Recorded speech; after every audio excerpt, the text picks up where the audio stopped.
ಮೌನಿ ಮಾನಸ ಹಂಸೋಯಂ ಮೌಢ್ಯಂ ಹರತು ನಃ ಶಿವಃ.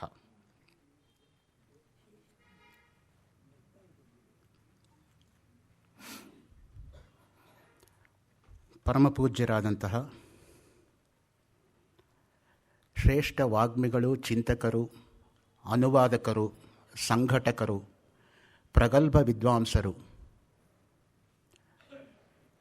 ಪಾಶ್ಚಾತ್ಯ ಪೌರ್ವಾತ್ಯ ದರ್ಶನಗಳ ಸಾಕಾರ ಸ್ವರೂಪರಾಗಿದ್ದಂತಹ, ಎಷ್ಟೇ ಪಾಂಡಿತ್ಯ ಇದ್ದರೂ ಕೂಡ ಪ್ರಚಾರಕ್ಕೆ ಬರದೆ ಎಲೆ ಮರೆ ಕಾಯಿಯಂತೆ ಇದ್ದು ತಮ್ಮ 6 ದಶಕಗಳ ಜೀವನವನ್ನು ಸ್ವಾಂತ ಸುಖಾಯ ಕಳೆದು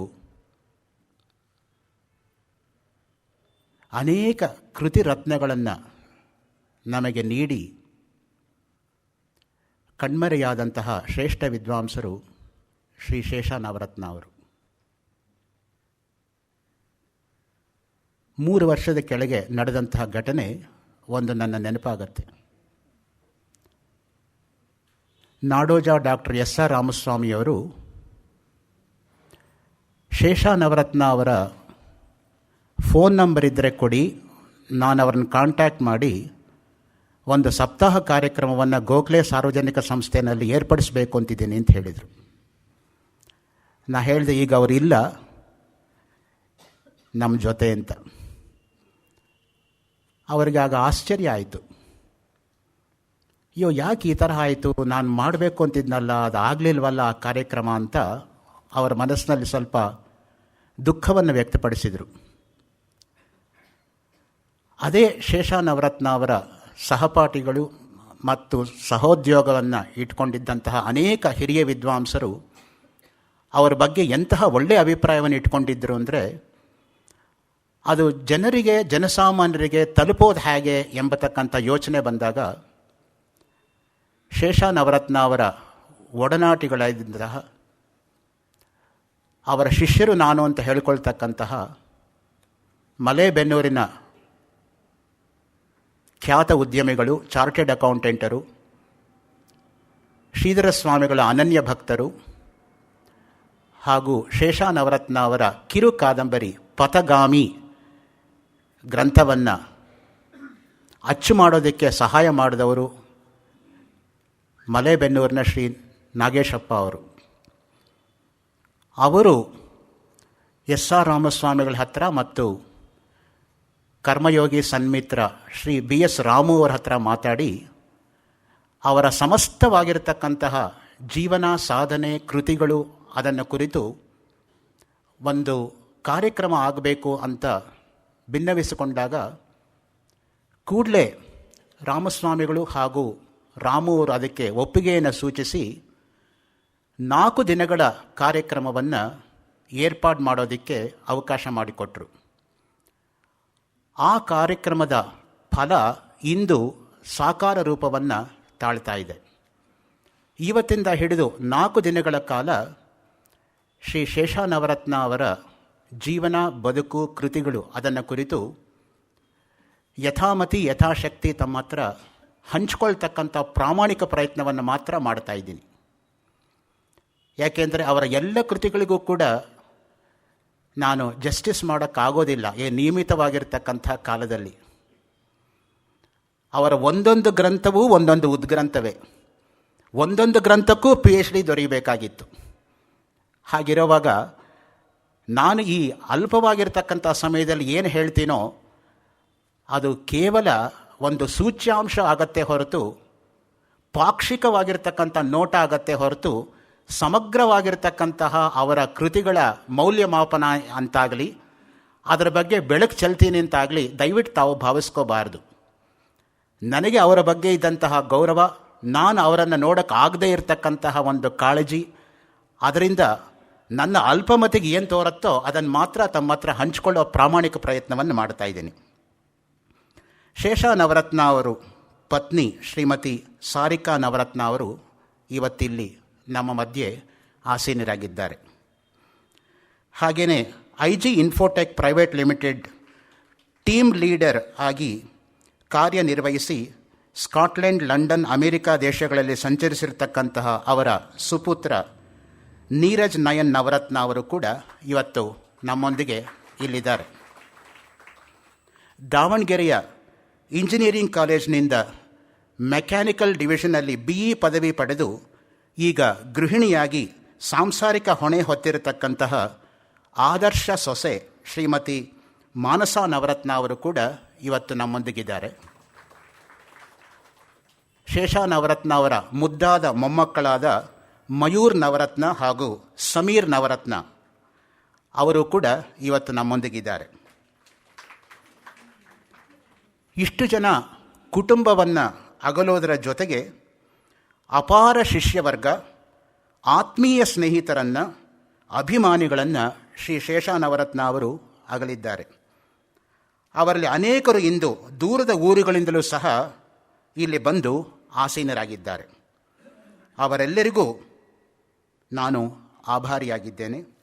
ವಿಶೇಷವಾಗಿ ಈ 4 ದಿನಗಳ ಕಾರ್ಯಕ್ರಮವನ್ನು ಪ್ರಾಯೋಜಿಸಿರತಕ್ಕಂತಹ ಶೇಷ ನವರತ್ನ ಅವರ ಆತ್ಮೀಯರು, ಮಲೇಬೆನ್ನೂರಿನ ಖ್ಯಾತ ಉದ್ಯಮಿಗಳು, ಚಾರ್ಟೆಡ್ ಅಕೌಂಟೆಂಟರು, ಶ್ರೀಧರ ಸ್ವಾಮಿಗಳ ಅನನ್ಯ ಭಕ್ತರು, ಶೇಷ ನವರತ್ನ ಅವರ ಪಥಗಾಮಿ ಕಿರುಕಾದಂಬರಿಯ ಪ್ರಕಾಶಕರು ಆದ ಶ್ರೀ B. ನಾಗೇಶಪ್ಪನವರು, ಅವರಿಗೂ ಕೂಡ ನಾನು ಆಭಾರಿ.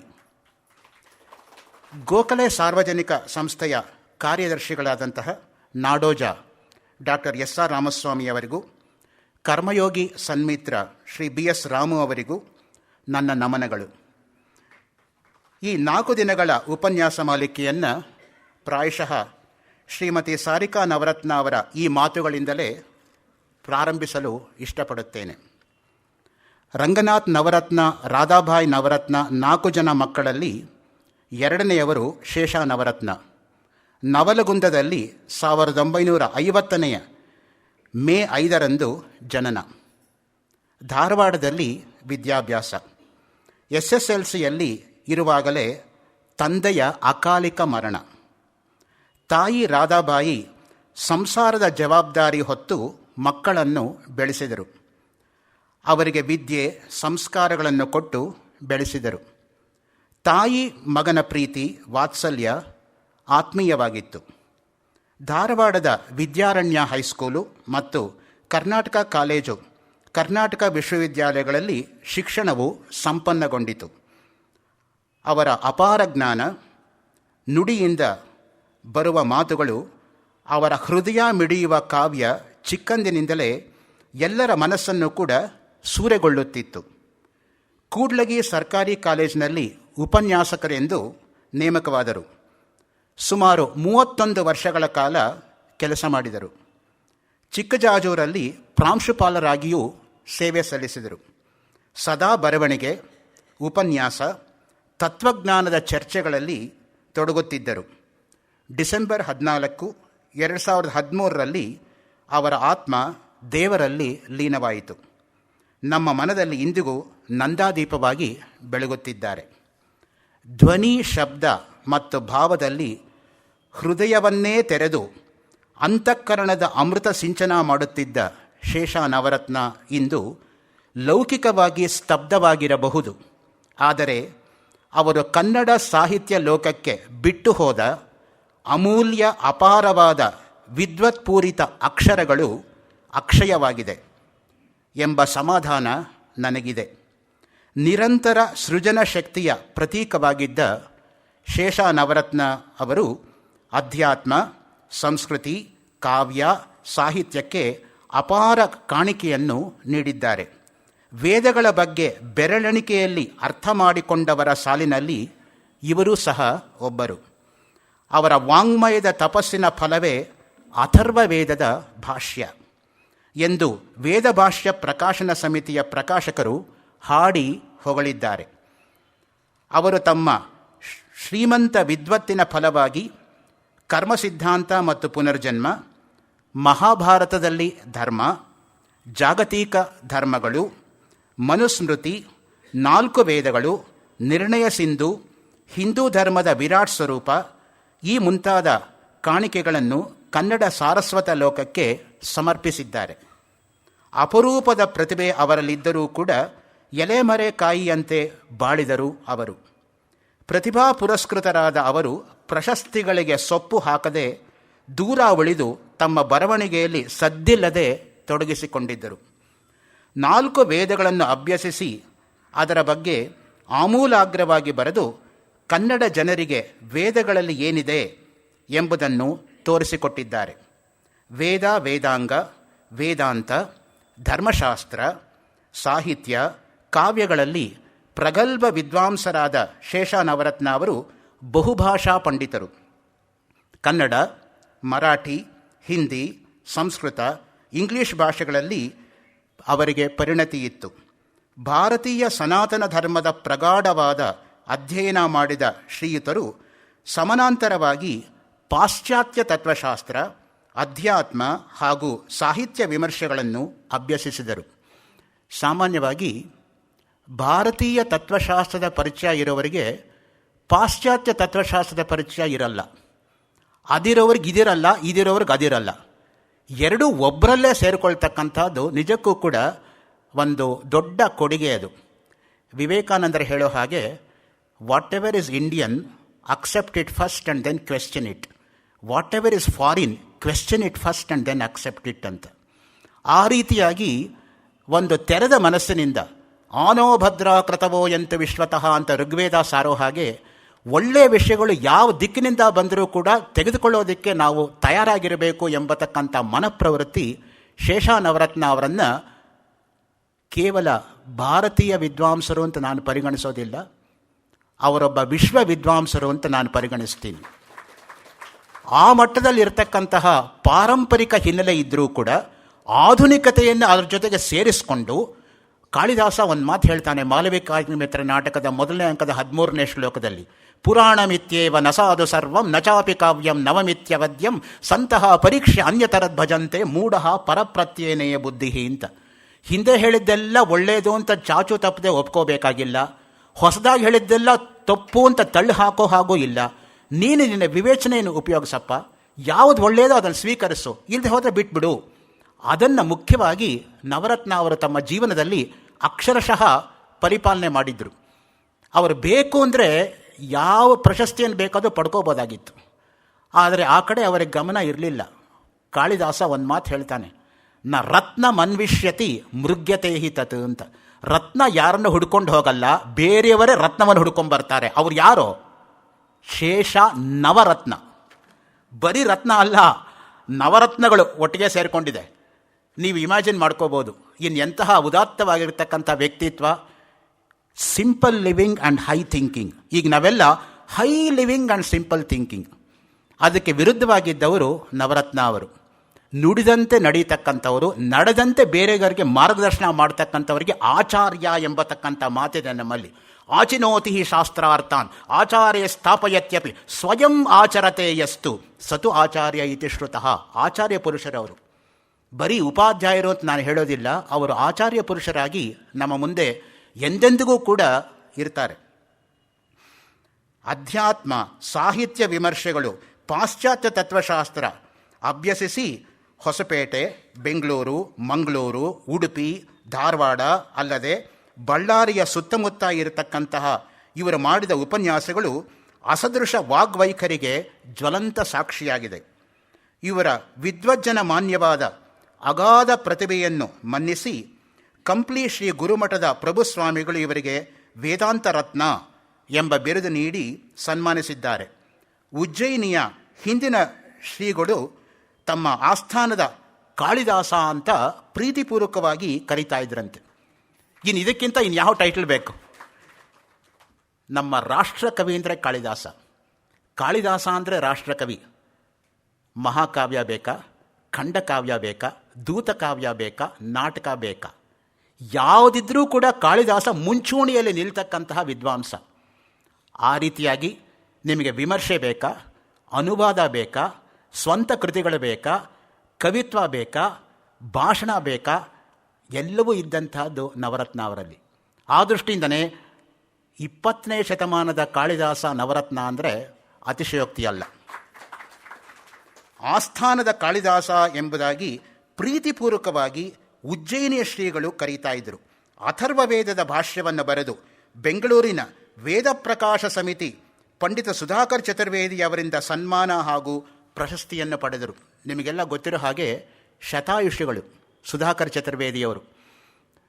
ಸ್ವಂತ ಜಲಿಯನ್ ವಾಲಾಬಾಗ್ ಘಟನೆಯನ್ನು ಕಣ್ಣಾರೆ ಕಂಡಂಥವರು.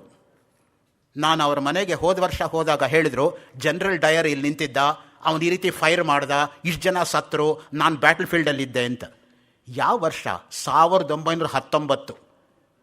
ಈಗ ಯಾವ ವರ್ಷ? 2019.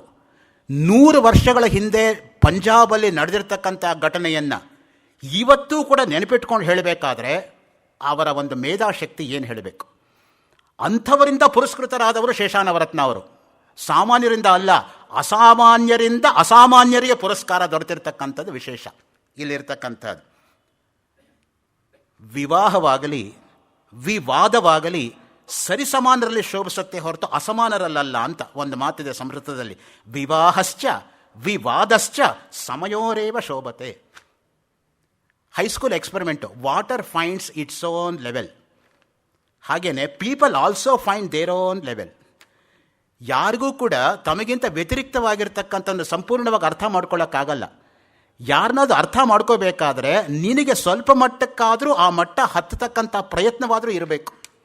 ಅದಕ್ಕೆ ನಮ್ಮಲ್ಲಿ ಯಾವ ಒಳ್ಳೆಯವರಿಗೂ ಕೂಡ ಅವರ ಜೀವಿತ ಕಾಲದಲ್ಲಿ ಏನು ಸಿಗಬೇಕೋ ಅದು ಸಿಕ್ಕಿಲ್ಲ. ಅದು ನಮ್ಮ ದೇಶದ ಒಂದು ದುರದೃಷ್ಟ ಅಂತ ನಾನು ಹೇಳ್ತೀನಿ. ಎಂಥೆಂಥದೋ ಕೆಲಸ ಮಾಡಿರ್ತಾರೆ, ಆದರೆ ಎಲೆ ಮರೆ ಕಾಯ್ತಾರೆ, ಈ ರೀತಿ ಇದ್ದು ಹೊಟ್ಟಾಗ್ತಾರೆ ಯಾವತ್ತೋ ಒಂದಿನ.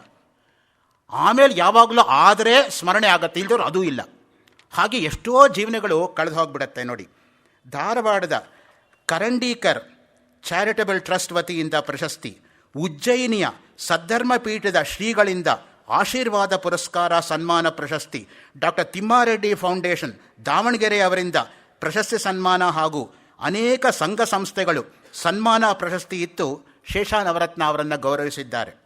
ಶ್ರೀ ರಂಗಾಚಾರ್ಯ ಮತ್ತು ರಾಧಾಬಾಯಿ ದಂಪತಿಗಳ 4 ಮಕ್ಕಳಲ್ಲಿ 2ನೇ ಪುತ್ರನಾಗಿ 50ನೇ ಮೇ ಅಕ್ಷಯ ತೃತೀಯದೆಂದು ಜನಿಸಿದರು.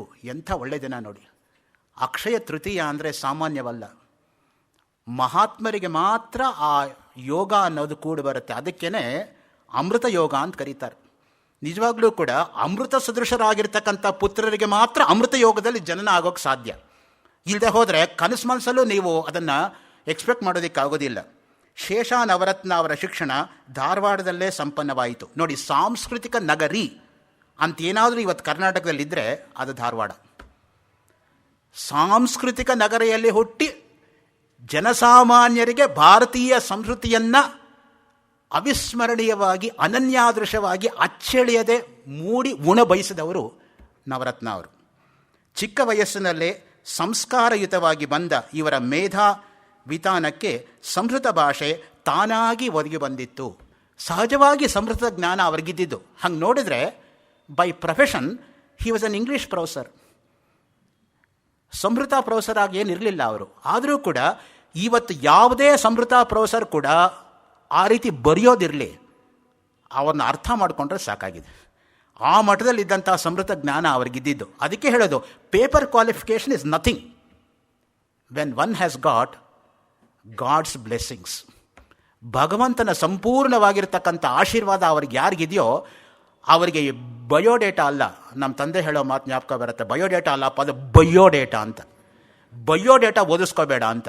ಸೊ ಹಾಗೆ ಇದನ್ನು ಕಟ್ಕೊಂಡು ಏನು ಅವ್ರಿಗಾಗಬೇಕಾದ್ದು? ಯಾರಿಗೆ ಭಗವಂತನ ಒಂದು ಸಂಪೂರ್ಣವಾಗಿರ್ತಕ್ಕಂಥ ಆಶೀರ್ವಾದ ಪ್ರೀತಿ ಆದರೆಗಳಿದೆಯೋ ಅವ್ರಿಗೆ ಜನಸಾಮಾನ್ಯನ ಕಟ್ಕೊಂಡು ಏನಾಗಬೇಕಾದ್ದು? ಶೇಷ ನಾಮಾಂಕಿತರಾದ ಇವರು ಹೆಸರಿಗೆ ತಕ್ಕಂತೆ ಜ್ಞಾನದ ಖಣಿಯಾಗಿದ್ದರು. ಅವರ ಭಾಷೆ ಸುಸಂಸ್ಕೃತವಾಗಿತ್ತಲ್ಲದೆ ಆಡಿದ ಮಾತು ಹೃದಯದಿಂದ ಹೊರಹೊಮ್ಮುತ್ತಿತ್ತು.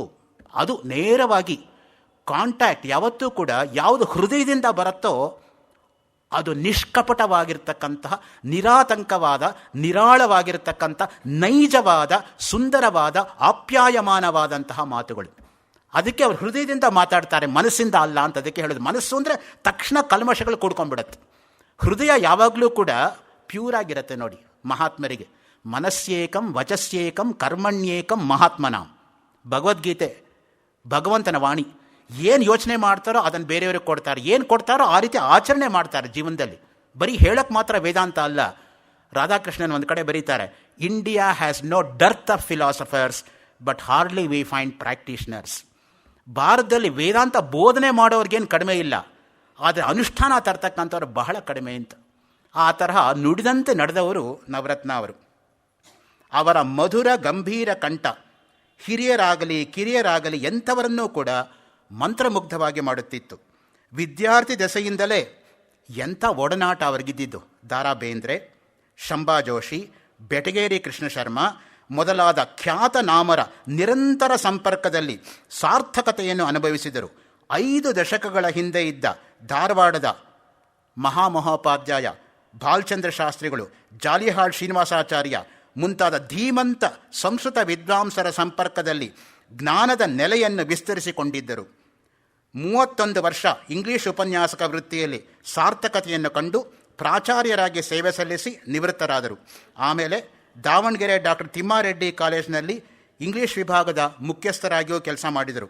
ಜಾತಿ ಮತ ಪಂಥ ಶರೀರಕ್ಕೆ ಮಾತ್ರ, ಆತ್ಮಕ್ಕಲ್ಲ ಎನ್ನುತ್ತಿದ್ದ ಅವರಿಗೆ ನಾನಾ ಧರ್ಮ ಜಾತಿಗಳ ಗುರುಗಳಿದ್ದಂತೆ ಶಿಷ್ಯರೂ ಇದ್ದಾರೆ. ಸೀಮಿತಿ ಇಲ್ಲ ಅವರ ಪಾಂಡಿತ್ಯಕ್ಕೆ, ಅಸೀಮವಾದದ್ದು. ಜಾತಿ ಇಲ್ಲ, ಜಾತಿಯನ್ನು ಮೀರಿರ್ತಕ್ಕಂಥದ್ದು. ಜಾತಿ ನೀತಿ ಕುಲ ಗೋತ್ರ ದೂರಗಂ ಬ್ರಹ್ಮತತ್ವಮಸಿ ಭಾವಯಾತ್ಮನಿ.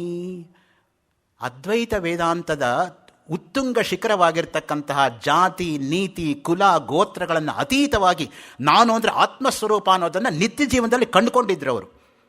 ಅದಕ್ಕೆ ಯಾರೇ ಉತ್ಸಾಹವಾಗಿ ತಿಳ್ಕೋಬೇಕು ಅಂತ ಬಂದರೂ ಕೂಡ ಮನಸ್ಸು ಬಿಚ್ಚಿ ಹೃದಯ ಬಿಚ್ಚಿ ಅವರಿಗೆ ಹೇಳ್ತಾ ಇದ್ದಿದ್ದು. ಆ ದೃಷ್ಟಿಯಿಂದ ಅವ್ರಿಗೆ ಬೇಕಾಗಿದ್ದು ನಮ್ಮ ಮುಂದಿನ ಜನಾಂಗ ಒಳ್ಳೆ ಸನ್ಮಾರ್ಗದಲ್ಲಿ ನಡಿಬೇಕು ಅನ್ನೋದು ಒಂದೇ ಹೊರತು ಇನ್ನೇನೂ ಅವರ ಆಸೆ ಇರಲಿಲ್ಲ ಜೀವನದಲ್ಲಿ.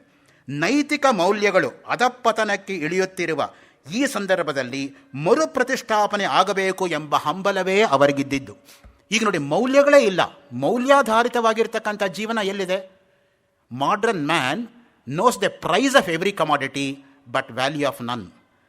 ನಮಗೆ ವ್ಯಾಲ್ಯೂಸ್ ಗೊತ್ತಿಲ್ಲ, ಈಗ ಬರೀ ಪ್ರೈಸ್ ಗೊತ್ತು ಅಷ್ಟೇ. ಅಂಗಡಿಗೆ ಹೋದರೆ ಹೌ ಮಚ್ ಇಟ್ ಕಾಸ್ಟ್ ಅಂತ ಕೇಳ್ತೀವಿ ಹೊರತು ವಾಟ್ ಈಸ್ ಇಟ್ಸ್ ವ್ಯಾಲ್ಯೂ ಅಂತ ಹೇಳೋಕ್ಕಾಗತ್ತಾ? You cannot measure values. What are values? Values are not rules or statutes to be written down in the form of law. They are internalized process of living to be passed down to posterity in its pristine purity ಅಂತ Radhakrishnan define ಮಾಡ್ತಾರೆ. It has to be pass down to posterity. ಮುಂದಿನ ಜನಾಂಗಕ್ಕೆ ನಾವು ಅದನ್ನು ಧಾರೆ ಎರಿಬೇಕು, ಅದು values. ಅದನ್ನು ಅವರು ಮಾಡಿದ್ದು ಜೀವನದಲ್ಲಿ. ಅದಕ್ಕೇನೆ ಕುಮಾರವ್ಯಾಸನ ಕಟ್ಟ ಅಭಿಮಾನಿಗಳಾಗಿದ್ದ ಅವರಿಗೆ ಬಸವಣ್ಣ, ಅಲ್ಲಮ, ಅಕ್ಕ ಮಹಾದೇವಿಯರ ಶರಣ ವಚನಗಳು ಕೂಡ ಪರಮಪ್ರಿಯವಾಗಿದ್ದವು. ಅದಕ್ಕೆ ಅವರಿಗೆ ಆ ಹೊಂದಾಣಿಕೆ ಮಾಡೋದಕ್ಕೆ ಸಾಧ್ಯ ಆಗ್ತಾ ಇತ್ತು. ಒಂದು ಕಡೆ ಕನ್ನಡ ಪಾಂಡಿತ್ಯ, ಇನ್ನೊಂದು ಕಡೆ ಸಂಸ್ಕೃತ ಪಾಂಡಿತ್ಯ, ಮತ್ತೊಂದು ಕಡೆ ವೇದಾಂತದಲ್ಲಿದ್ದಂತಹ ಅಗಾಧವಾಗಿರ್ತಕ್ಕಂಥದ್ದು, ಮತ್ತು ಆ ಜೀವನ ಅವರಿಗೆ ಕಲಿಸ್ಕೊಟ್ಟಂತಹ ಒಂದು ಅನುಭವ. ಇಷ್ಟನ್ನು ಪಿಂಡೀಕೃತವಾಗಿ ಮಿಶ್ರೀಭೂತವಾಗಿ ಲೋಕಕ್ಕೆ ಪ್ರತಿಯೊಂದು ಕೃತಿಯಲ್ಲೂ ಕೊಟ್ಟಿದ್ದಾರೆ. ಒಂದಲ್ಲ ಎರಡಲ್ಲ, ಯಾವುದೇ ಕೃತಿ ನೀವು ತೆಗೆದುಕೊಂಡರೂ ಕೂಡ ಅಷ್ಟೂ ಕೂಡ rolled up into one piece ಅನ್ನೋ ತರಹ ಬರುತ್ತೆ.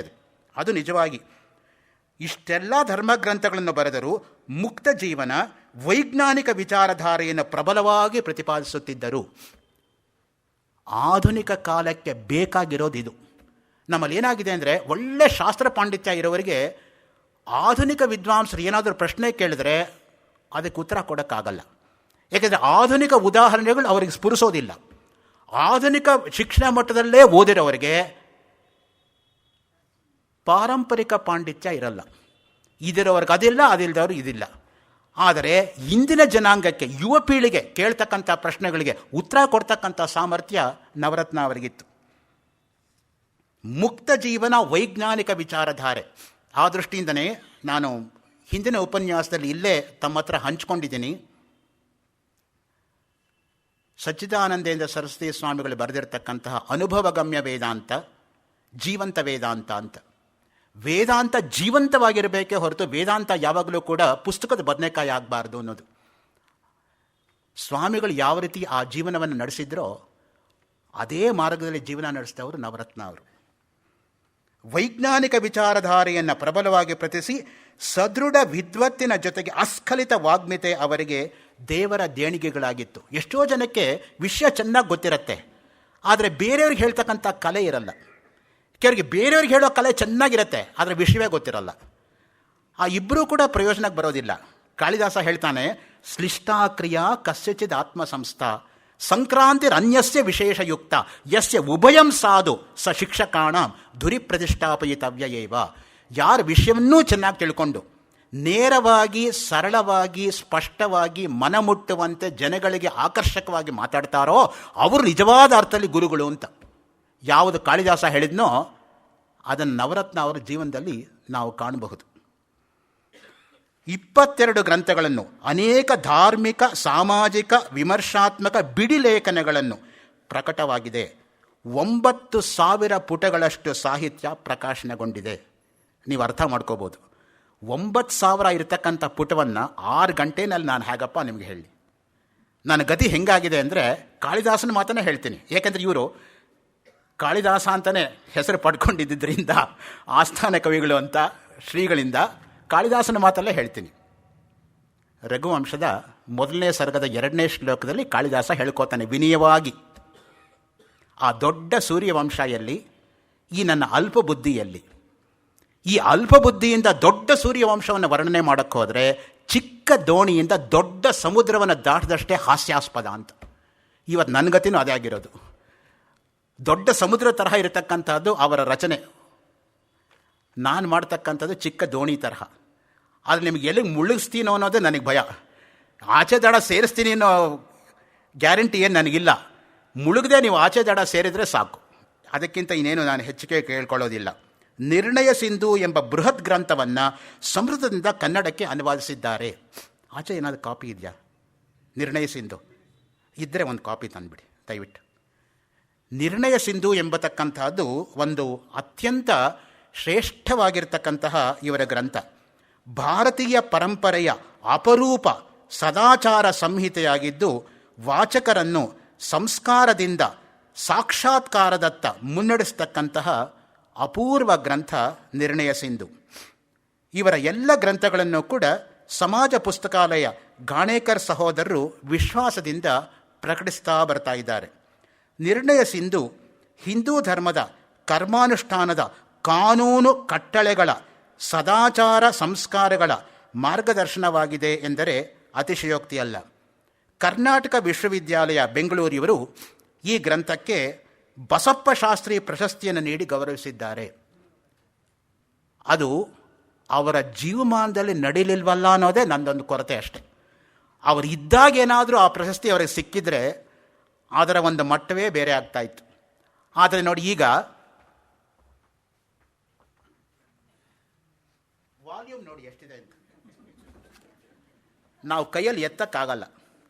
ಇದು ನಿರ್ಣಯ ಸಿಂಧು. ನಿರ್ಣಯ ಅಂದ್ರೇನು? ನಿಶ್ಚಯಾತ್ಮಕವಾಗಿರೋದು. ಸಿಂಧು ಅಂದರೆ ಯಾವುದು? ಅಪಾರವಾಗಿರ್ತಕ್ಕಂಥ ಸಮುದ್ರ ತರಹ ಇರತಕ್ಕಂಥ ಧರ್ಮಶಾಸ್ತ್ರದಲ್ಲಿ ಬರತಕ್ಕಂತಹ ಸಂದೇಹಗಳಿಗೆ ಕೊಟ್ಟಿರ್ತಕ್ಕಂತಹ ತೀರ್ಮಾನಗಳು. ಪ್ರತಿಯೊಂದಕ್ಕೂ ಕೂಡ ಅವರು ಎಲ್ಲೆಲ್ಲಿ ಬರುತ್ತೆ, ಯಾವ ಧರ್ಮಶಾಸ್ತ್ರದಲ್ಲಿ ಅದಕ್ಕೆ ರೆಫರೆನ್ಸ್ ಇದೆ. ಇವತ್ತು ನಮಗೆ ಸಾಮಾನ್ಯವಾಗಿ ಬರ್ತಕ್ಕಂಥ ಕೆಲವು ಸಂದೇಹಗಳಿದೆ ನೋಡಿ. ಆಶೋಚ ಬಂದಾಗ ಹೇಗಿರಬೇಕು, ಶ್ರಾದ್ದವನ್ನು ಹೇಗೆ ಮಾಡಬೇಕು, ಮಾಡದೆ ಹೋದರೆ ಏನು ತಪ್ಪಾಗುತ್ತೆ, ಅದಕ್ಕೆಲ್ಲ ಕೂಡ ವಿವರಗಳು ಸಿಗ್ತಕ್ಕಂಥದ್ದು ನಿರ್ಣಯ ಸಿಂಧು ಗ್ರಂಥ. ಅದೇ ತರಹ ಇನ್ನೊಂದು 4 ವೇದಗಳು, ಋಗ್ವೇದ, ಯಜುರ್ವೇದ, ಸಾಮವೇದ, ಅಥರ್ವೇದ.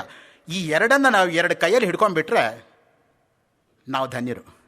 ಅದಕ್ಕಿಂತ ಹೆಚ್ಚು ನಾವಿನ್ನೇನು ಮಾಡೋಕ್ಕಾಗಲ್ಲ. ಇದು ಕೇವಲ 2 ಗ್ರಂಥ ಮಾತ್ರ ನಿಮಗೆ ತೋರಿಸ್ತಾ ಇರೋದು. ಈ ತರಹ ಅವ್ರು ಬರೆದಿರ್ತಕ್ಕಂಥದ್ದು 22 ಕೃತಿಗಳು. ನಾನು ಎಲ್ಲ ತಂದರೆ ಈ ಪೂರ್ತಿ ಆಡಿಟೋರಿಯಂ ಎಲ್ಲ ಇಡಬೇಕಾಗತ್ತೆ ಅವ್ರ ಗ್ರಂಥವನ್ನು.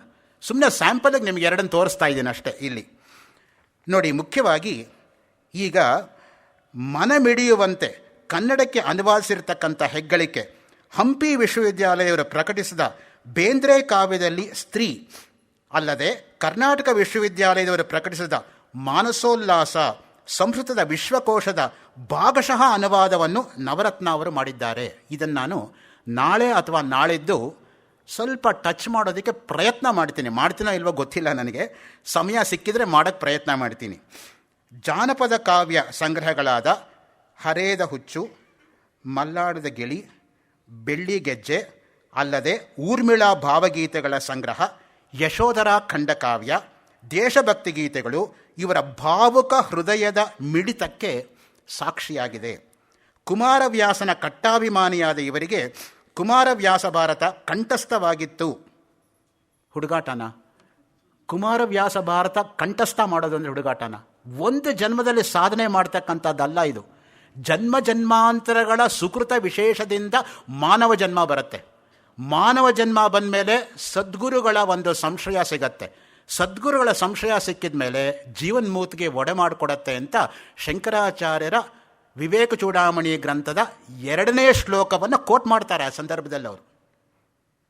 ಜಂತೂನಾಂ ನರಜನ್ಮ ದುರ್ಲಭ ಮತ ಪುಂಸ್ತಂ ತಥೋ ವಿಪ್ರತ ತಸ್ಮಾತ್ ವೈದಿಕ ಧರ್ಮ ಮಾರ್ಗತೆಯ ವಿದ್ವತ್ತಮ ಅಸ್ಮಾತ್ ಪರಂ ಆತ್ಮಾನಾತ್ಮ ವಿವೇಕ ಬ್ರಹ್ಮಾತ್ಮನೋ ಸಂಸ್ಥಿತಿ ಮುಕ್ತಿರ್ನೋ ಶತಜನ್ಮ ಕೋಟಿ ಸುಕೃತೈರ್ ಪುಣ್ಯೈರ್ವಿನಾ ಲಭ್ಯತೆ ದುರ್ಲಭಂ ತ್ರಯಮೇವೇತ ದೈವಾನುಗ್ರಹ ಕಾರಣಂ ಮನುಷ್ಯತ್ವ ಮುಮುಕ್ಷುತ್ವ ಮಹಾಪುರುಷ ಸಂಶಯ. ಮನುಷ್ಯನಾಗಿ ಹುಟ್ಟೋದು ಕಷ್ಟ, ಹುಟ್ಟಿದ ಮೇಲೆ ಮುಕ್ತಿ ದೊರೆಯಬೇಕು ಅನ್ನೋ ಉತ್ಕಟವಾಗಿರೋ ಇಚ್ಛೆ ಇರೋದು ಕಷ್ಟ. ಅದು ಇದ್ರೂ ಕೂಡ ಒಳ್ಳೆ ಗುರುಗಳ ಮಾರ್ಗದರ್ಶನ ಸಿಗೋದು ಕಷ್ಟ ಅಂತ. ಅದು ಮಧ್ವ ಭಾಷೆ ಇರ್ಬೋದು, ರಾಮಾನುಜ ಭಾಷೆ ಇರ್ಬೋದು, ಶಂಕರ ಭಾಷೆ ಇರ್ಬೋದು. ತುಲನಾತ್ಮಕವಾಗಿ ಅದನ್ನೆಲ್ಲ ವಿಮರ್ಶೆ ಮಾಡಿ ಇಂದಿನ ಕಾಲಕ್ಕೆ ಏನು ಪ್ರಸ್ತುತವೋ ಅದನ್ನು ಮಾತ್ರ ಕರೆಕ್ಟಾಗಿ ಕೋಟ್ ಮಾಡ್ತಕ್ಕಂಥದ್ದು ನವರತ್ನ ಅವರೊಂದು ವೈಶಿಷ್ಟ್ಯ. ಸಾಮಾನ್ಯವಾಗಿ ಒಂದು ಗೊತ್ತಿರೋರಿಗೆ ಇನ್ನೊಂದು ಭಾಷೆ ಗೊತ್ತಿರಲ್ಲ. ಗೊತ್ತಿದ್ರೆ ಪೂರ್ವಾಗ್ರಹಗಳಿರುತ್ತೆ ನೋಡಿ. ಅವರಿಗೆ ವಿಷಯವೂ ಗೊತ್ತಿತ್ತು, ಪೂರ್ವಾಗ್ರಹಗಳು ಇರಲಿಲ್ಲ, ವೈಜ್ಞಾನಿಕವಾಗಿರ್ತಕ್ಕಂಥ ಟೆಂಪರ್ಮೆಂಟು ಇತ್ತು. ಅದು ತ್ರಿವೇಣಿ ಸಂಗಮ ನಾವು ಕಾಣ್ತಕ್ಕಂಥದ್ದು ನವರತ್ನ ಅವರಲ್ಲಿ. ಆ ದೃಷ್ಟಿಯಿಂದ ಮುಖ್ಯವಾಗಿ ಅವರ ಕೊಡುಗೆ ಎಷ್ಟು ಅನನ್ಯಾದೃಶ ಅನ್ನೋದನ್ನು ನಿಮಗೆ ಸ್ವಲ್ಪವಾಗಿ ಪರಿಚಯ ಮಾಡ್ಕೊತಂಥ ದುಸ್ಸಾಹಸ ಮಾಡ್ತಾಯಿದ್ದೀನಿ ಅಷ್ಟೇ. ದುಸ್ಸಾಹಸವೇ ಇದು, ನಿಜವಾಗಿ ನಾನು ಮಾಡೋಕ್ಕಾಗಲ್ಲ. ಆದರೂ ಕೂಡ ಶಬ್ದ ಜೋಡಣೆ, ದಾರ್ಶನಿಕ ಸತ್ಯವನ್ನು, ಬದುಕಿನ ಪ್ರೀತಿಯನ್ನು ಅವರ ಉಪನ್ಯಾಸ ಭಾಷಣಗಳಲ್ಲಿ ಕೇಳಿ ಸಂತೋಷ ಸಂಭ್ರಮಿಸಿರ್ತಕ್ಕಂಥವರು ಅನೇಕರು. ಇತ್ತೀಚೆಗೆ ಹಿಂದೂ ಧರ್ಮದ ವಿರಾಟ್ ಸ್ವರೂಪ ಎಂಬ ಗ್ರಂಥ ರಚನೆಯಲ್ಲಿ ಹಗಲಿರುಳು ತಮ್ಮನ್ನು ತೊಡಗಿಸಿಕೊಂಡಿದ್ದರು. ಅದು ಮುಕ್ತಾಯ ಹಂತದಲ್ಲಿರುವಾಗ ತಮ್ಮ ಕರ್ತವ್ಯ ಮುಗಿಯಿತೇನೋ ಎಂಬಂತೆ ತಮ್ಮ 64ನೇ ವಯಸ್ಸಿನಲ್ಲಿ ಭೂಮಿಯ ಋಣವನ್ನು ಮುಗಿಸಿದರು. ಇದು ಅವರ ಶ್ರೀಮತಿಯವರು ಬರ್ಕೊಟ್ಟಿರೋದನ್ನು ನಾನು ಓದಿದ್ದೀನಿ. ನಾನು ಕೇವಲ ಪಾಠಕನೇ ಹೊರತು ನನ್ನ ಮಾತಲ್ಲ. ಇದರಲ್ಲಿ ಏನು ಸತ್ಯಾಂಶ ಇದೆಯೋ ಅದೆಲ್ಲವೂ ಕೂಡ ಅವ್ರಿಗೆ ಸೇರಬೇಕಾದ್ದು. ನಾನು ಮುಂಚೆನೇ ನಿಮಗೆ ಎಷ್ಟೋ ಸಲ ಹೇಳ್ಕೊಂಡಿದ್ದೀನಿ ನಾನೊಬ್ಬ ಕಳ್ಳ ಅಂತ. ಎಲ್ಲರಿಂದನೂ ಕಳ್ತನ ಮಾಡೋದನ್ನು ಒಪ್ಸೋದಷ್ಟೇ ನನ್ನ ಕೆಲಸ. ಒಬ್ಬರಿಂದ ಕಳ್ತನ ಮಾಡಲ್ಲ, ನಾನು ಸಿಹಾಕೊಂಡ್ಬಿಡ್ತೀನಿ. ಒಬ್ಬರಿಂದ ಕಳ್ತನ ಮಾಡಿದರೆ ಎಲ್ಲರ ಹತ್ರನೂ ಕಳ್ತನ ಮಾಡಿಬಿಟ್ಟು ಕೊನೆಗೆ ನಂದೇ ತರಹ ಹೇಳ್ಕೊಂಡ್ಬಿಡೋದು ಅಷ್ಟೇ. ಅದು ನನ್ನ ಭಾವನೆ. ಆತ್ಮ ಸಾಧನೆಗೆ ಶುದ್ಧ ಮಾನವೀಯ ಅಂತಃಕರಣವೇ ಮೊದಲ ಮೆಟ್ಟಲು. ಕಂದಾಚಾರ ಡಂಬಾಚಾರಗಳಲ್ಲಿ, ತೀರ್ಥಕ್ಷೇತ್ರ ವ್ರತ ನಿಯಮಗಳಿಂದ ಮನಸ್ಸೇ ಮಥುರ, ಹೃದಯವೇ ದ್ವಾರಕ, ಕಾಯವೇ ಕಾಶಿ, ದಶೇಂದ್ರಿಯಗಳ ದೇಹವೇ ದೇಗುಲ, ನಿರ್ಮಲ ಅಂತಃಕರಣವೇ ಆತ್ಮಜ್ಯೋತಿ ಎಂದು ನವರತ್ನ ಅವರು ಭಾವಿಸಿದ್ದರು. ಕಾಲದ ಬಗ್ಗೆ ಅವರ ಬರೆದ ಕವಿತೆಗಳು ಅತ್ಯದ್ಭುತವಾಗಿದೆ. ಕೊನೆ ದಿನ ಪ್ರಯತ್ನ ಮಾಡ್ತೀನಿ, ನಾನು ಹೇಳ್ತೀನಿ ಅಂತ ಹೇಳೋಕ್ಕಾಗಲ್ಲ, ಓದಿಟ್ಟಿದ್ದೀನಿ. ಸಮಯ ಆದರೆ ಅದನ್ನೇ ತಮ್ಮ ಹತ್ರ ಹಂಚ್ಕೊಳ್ಳೋದಕ್ಕೆ ಪ್ರಯತ್ನ ಮಾಡ್ತೀನಿ. ಕಾಲ ಅನ್ನೋದು ನಮ್ಮ ಒಂದು ಇತಿಹಾಸದಲ್ಲಿ ಬಹಳ ಪ್ರಮುಖವಾಗಿರ್ತಕ್ಕಂಥ ವಿಷಯ. ಕಾಲವನ್ನು ನದಿಗೆ ಹೋಲಿಸ್ತಾರೆ. ನದೀವ ಪ್ರಭವ ಕಾಚಿತ್ ಕಾಲ ಸಂವತ್ಸರಗಶ್ರಿತ ಅಣುಭಿಶ್ಚ ಮಹದ್ಭಿಶ್ಚ. ತೈತ್ರಿ ಆರಣ್ಯಕ ಕೋಟ್ ಮಾಡ್ತಾರೆ ನವರತ್ನ ಅವರು. ಅದನ್ನೆಲ್ಲ ಕೂಡ ಪಾರಂಪರಿಕವಾಗಿ ಯಾವ ಕೊಟೇಶನ್ನು ಬಿಡಲ್ಲ ಅವರು. ಸಮಯಕ್ಕೆ ಸರಿಯಾಗಿ ಆಯಾ ಕೊಟೇಶನ್ ಅಲ್ಲೇ ಬಂದು ಕೂತ್ಕೋತಾ ಹೋಗುತ್ತೆ. ಅವರು ಕೊಟೇಶನ್ ಹುಡ್ಕೊಂಡು ಹೋಗಲ್ಲ, ಕೊಟೇಶನ್ನೇ ಅವ್ರನ್ನ ಹುಡ್ಕೊಂಡು ಬರುತ್ತೆ. ಬಾಣನ ಬಗ್ಗೆ ಒಂದು ಮಾತು ಹೇಳ್ತಾರೆ. Bana never went in search of words, on the contrary words came rushing and gushing towards Bana ಅಂತ. That holds good regarding Navaratna. ಅವರು ಪದಗಳನ್ನಾಗಲಿ ಅಕ್ಷರಗಳನ್ನಾಗಲಿ ಹುಡ್ಕೊಂಡು ಹೋದವರೇ ಅಲ್ಲ. ಅಕ್ಷರಗಳು ಪದಗಳೇ ನನ್ನನ್ನು ಬಿಡಬೇಡ ಅಂತ ಅವ್ನು ಹುಡ್ಕೊಂಡು ಬರ್ತಾಯಿತ್ತು. ಅದು ಅವರ ಒಂದು ಶಬ್ದ ಭಂಡಾರಕ್ಕಿರ್ತಕ್ಕಂತಹ ಜ್ವಲಂತ ನಿದರ್ಶನ. ಕಾಲ ಅಂದ್ರೇನು, ನಮ್ಮಲ್ಲಿ ಎಷ್ಟು ವಿಧವಾಗಿರ್ತಕ್ಕಂಥ ಕಾಲವನ್ನು ಹೇಳ್ತಾರೆ. ಪಾಶ್ಚಾತ್ಯರು ಯಾವ ರೀತಿಯ ಕಾಲವನ್ನು ಹೇಳ್ತಾರೆ. ಸ್ಪ್ಲಿಟ್ ಟೈಮ್ ಅಂದ್ರೇನು, ವರ್ಟಿಕಲ್ ಟೈಮ್ ಅಂದ್ರೇನು, ಸ್ಪೇಷಿಯಲ್ ಟೈಮ್ ಅಂದ್ರೇನು, ಟೈಮ್ ಪಾಸ್ಟ್ ಅಂದ್ರೇನು, ಟೈಮ್ ಫ್ಯೂಚರ್ ಅಂದ್ರೇನು, ಫಿಲಸಾಫಿಕಲ್ ಟೈಮ್ ಅಂದ್ರೇನು, ಸರ್ಕ್ಯುಲರ್ ಟೈಮ್ ಅಂದ್ರೇನು. Ultimately have to say that I don't have time to talk about time and shut up. ಅಲ್ಲಿ ತನಕ ಹೋಗ್ತಾ ಇರುತ್ತೆ. ಯಾವ ಟೈಮ್ ನಾನು ಮಾತಾಡೋದು, ಎ ಎಮ್ಮ ಪಿ ಎಮ್ಮ?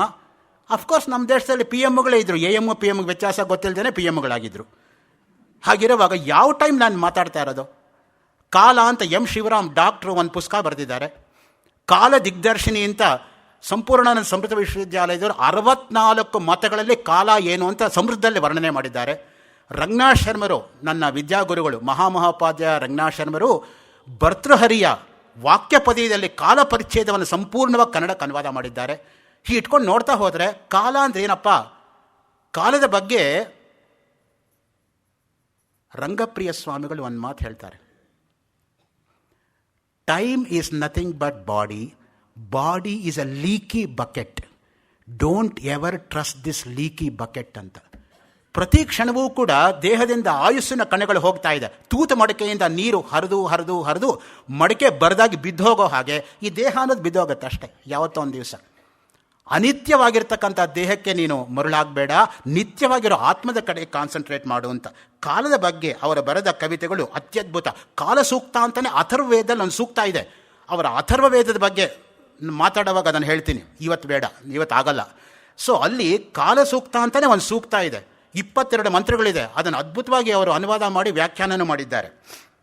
ಇಂತಹ ಶ್ರೀಮಂತ ವ್ಯಕ್ತಿತ್ವದ ವ್ಯಕ್ತಿ ನನ್ನ ಪತಿ ಎನ್ನುವುದೇ ನನ್ನ ಅಭಿಮಾನವಾಗಿದೆ. ಅವ್ರ ಮಾತನ್ನೇ ಹೇಳ್ತಾ ಇದ್ದೀನಿ, ಅದನ್ನೇ ಪೂರ್ತಿ ಮಾಡಿಲ್ಲ ನಾನು.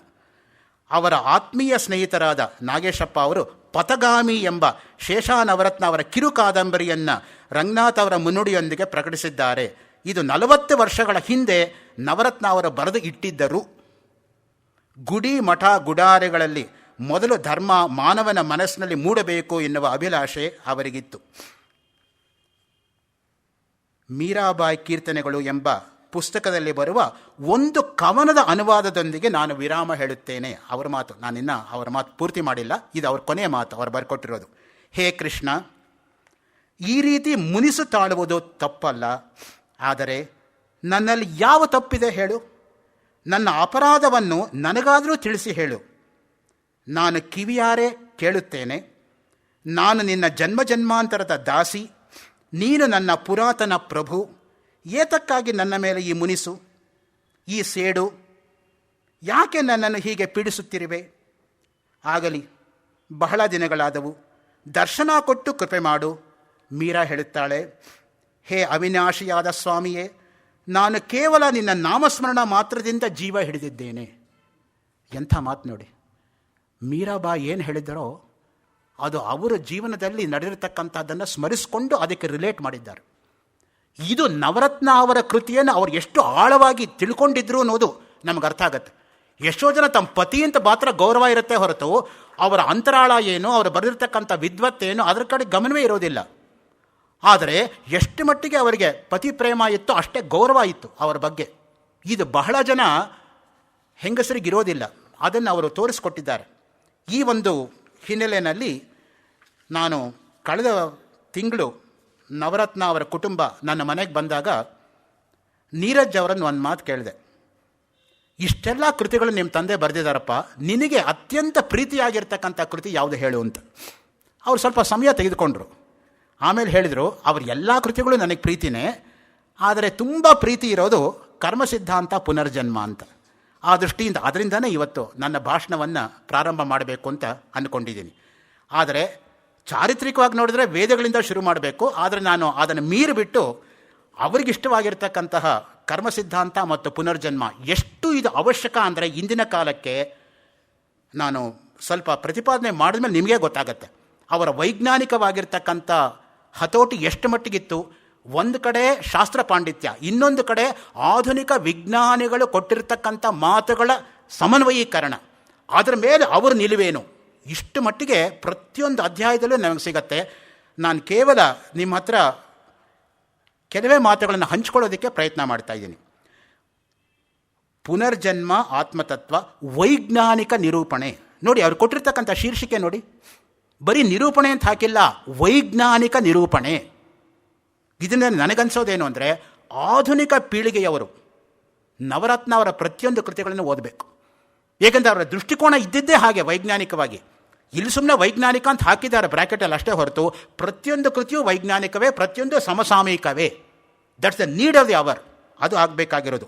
ಭಾರತೀಯ ಸಂಸ್ಕೃತಿಯ ಮೂಲದಲ್ಲಿ 4 ಮುಖ್ಯ ಸಿದ್ಧಾಂತಗಳಿದೆ. ಎಷ್ಟು ಕ್ಲಿಯರ್ ಹೆಡ್ ನೋಡಿ ಅವ್ರಿಗಿರ್ತಕ್ಕಂಥದ್ದು. ಏನಾದರೂ ವರ್ಣನೆ ಮಾಡಬೇಕಾದ್ರೆ ಮೊದಲು ನನಗೆ ಕ್ಲಾರಿಟಿ ಇರಬೇಕು. ಹೇಳೋರಿಗೆ ಕ್ಲಾರಿಟಿ ಇಲ್ಲದೆ ಹೋದರೆ ಕೇಳೋರಿಗೆ ಹೆಂಗೆ ಕ್ಲಿಯರ್ ಮಾಡೋಕ್ಕೆ ಸಾಧ್ಯ? ಅದು ಪ್ರತಿಯೊಬ್ಬ ಭಾಷಣಕಾರರಿಗೆ ಅಥವಾ ಅಧ್ಯಾಪಕನಿಗೆ ಇರಬೇಕಾಗಿರ್ತಕ್ಕಂಥ ಆದ್ಯ ಕರ್ತವ್ಯ. ಒಬ್ಬ ಐಡಿಯಲ್ ಟೀಚರ್ ಆಗಿ ಅವರು ಕೊಡ್ತಕ್ಕಂಥ ಮಾತು ನೋಡಿ. 4 ಸಿದ್ಧಾಂತಗಳಿದೆ. 1 ಆತ್ಮ, 2 ಕರ್ಮಫಲ, 3 ಪರಲೋಕ, 4 ಪುನರ್ಜನ್ಮ. ನೋಡಿ, ಕ್ಲಿಯರಾಗಿ ಬರ್ತಾರೆ. He will hit on the head, straight topic ಅಷ್ಟೇ. ನಂತರ ಬೀಟಿಂಗ್ ರೌಂಡ್ ದ ಬುಷ್ ಅಲ್ಲ, he will straight enter to the subject. ನಾನು ಇಲ್ಲದೇ ಇರೋದು ಹೇಳೋದೇ ಜಾಸ್ತಿ, ಇರೋದು ಹೇಳೋಕ್ಕಿಂತ. ಆದರೆ ಅವ್ರು ಹಾಗಲ್ಲ, ನೇರವಾಗಿ ಇದನ್ನು ಹಾಗೆಯೇ ಹೇಳ್ತಾರೆ ಖಚಿತವಾಗಿ.